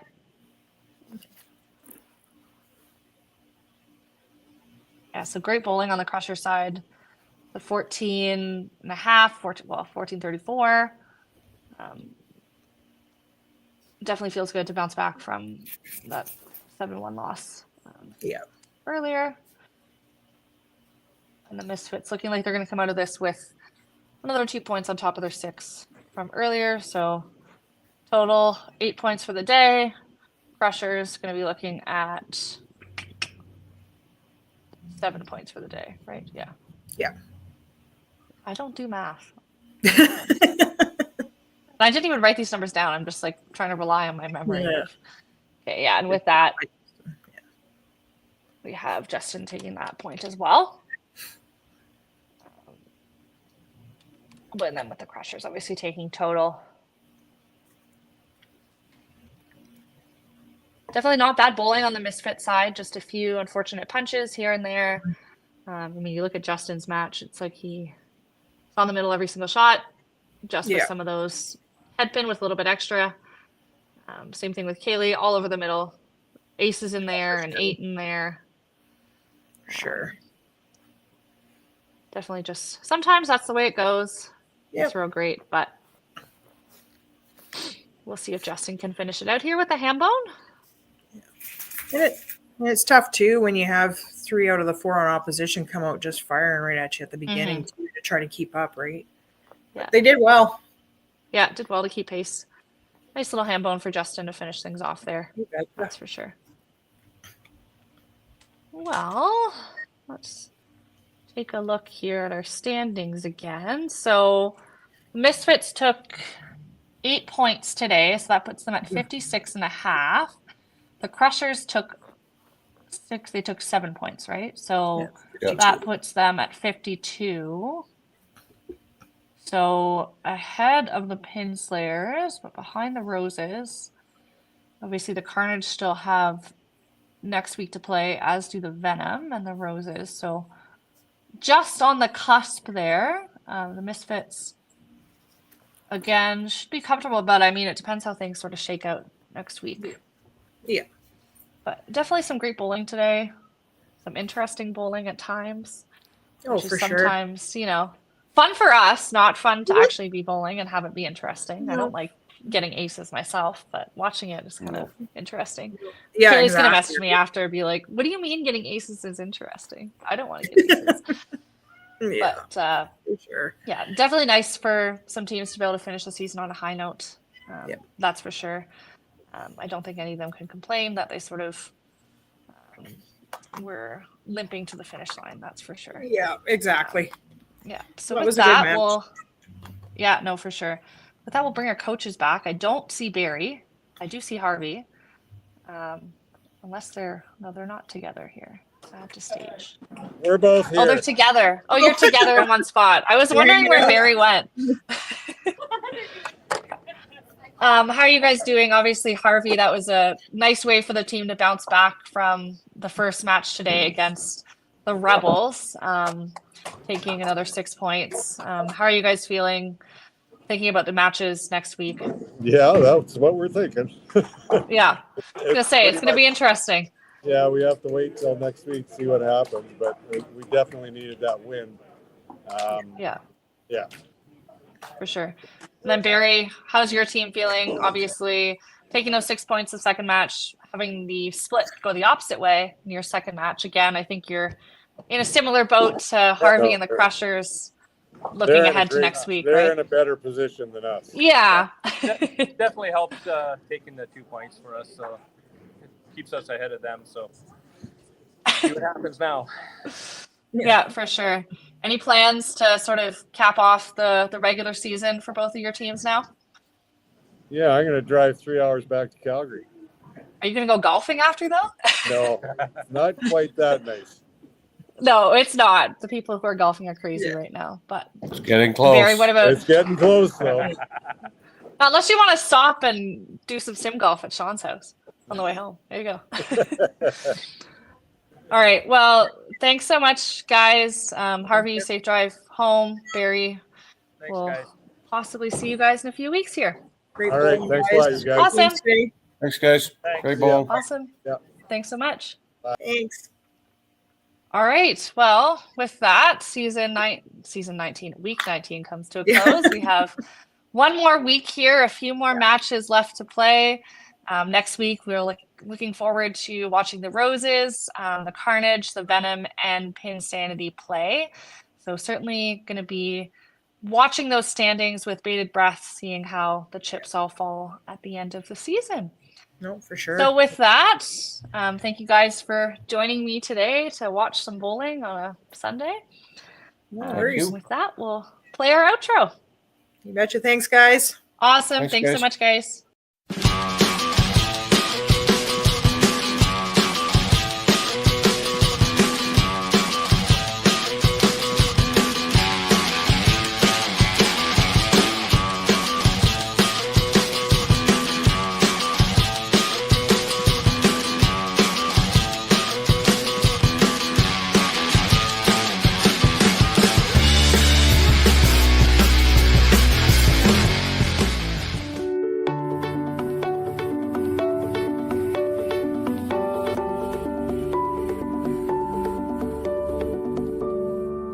Cargill is proud to be supporting a truly Canadian sport like 5-pin bowling.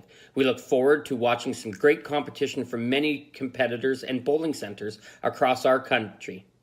With hundreds of locations across Canada, Cargill is committed to helping the Canadian farmer thrive. Whether it is selling commodities, getting agronomic advice, fertilizer needs, crop protection, and marketing expertise, Cargill is here to help. So please enjoy this bowling. Thank you.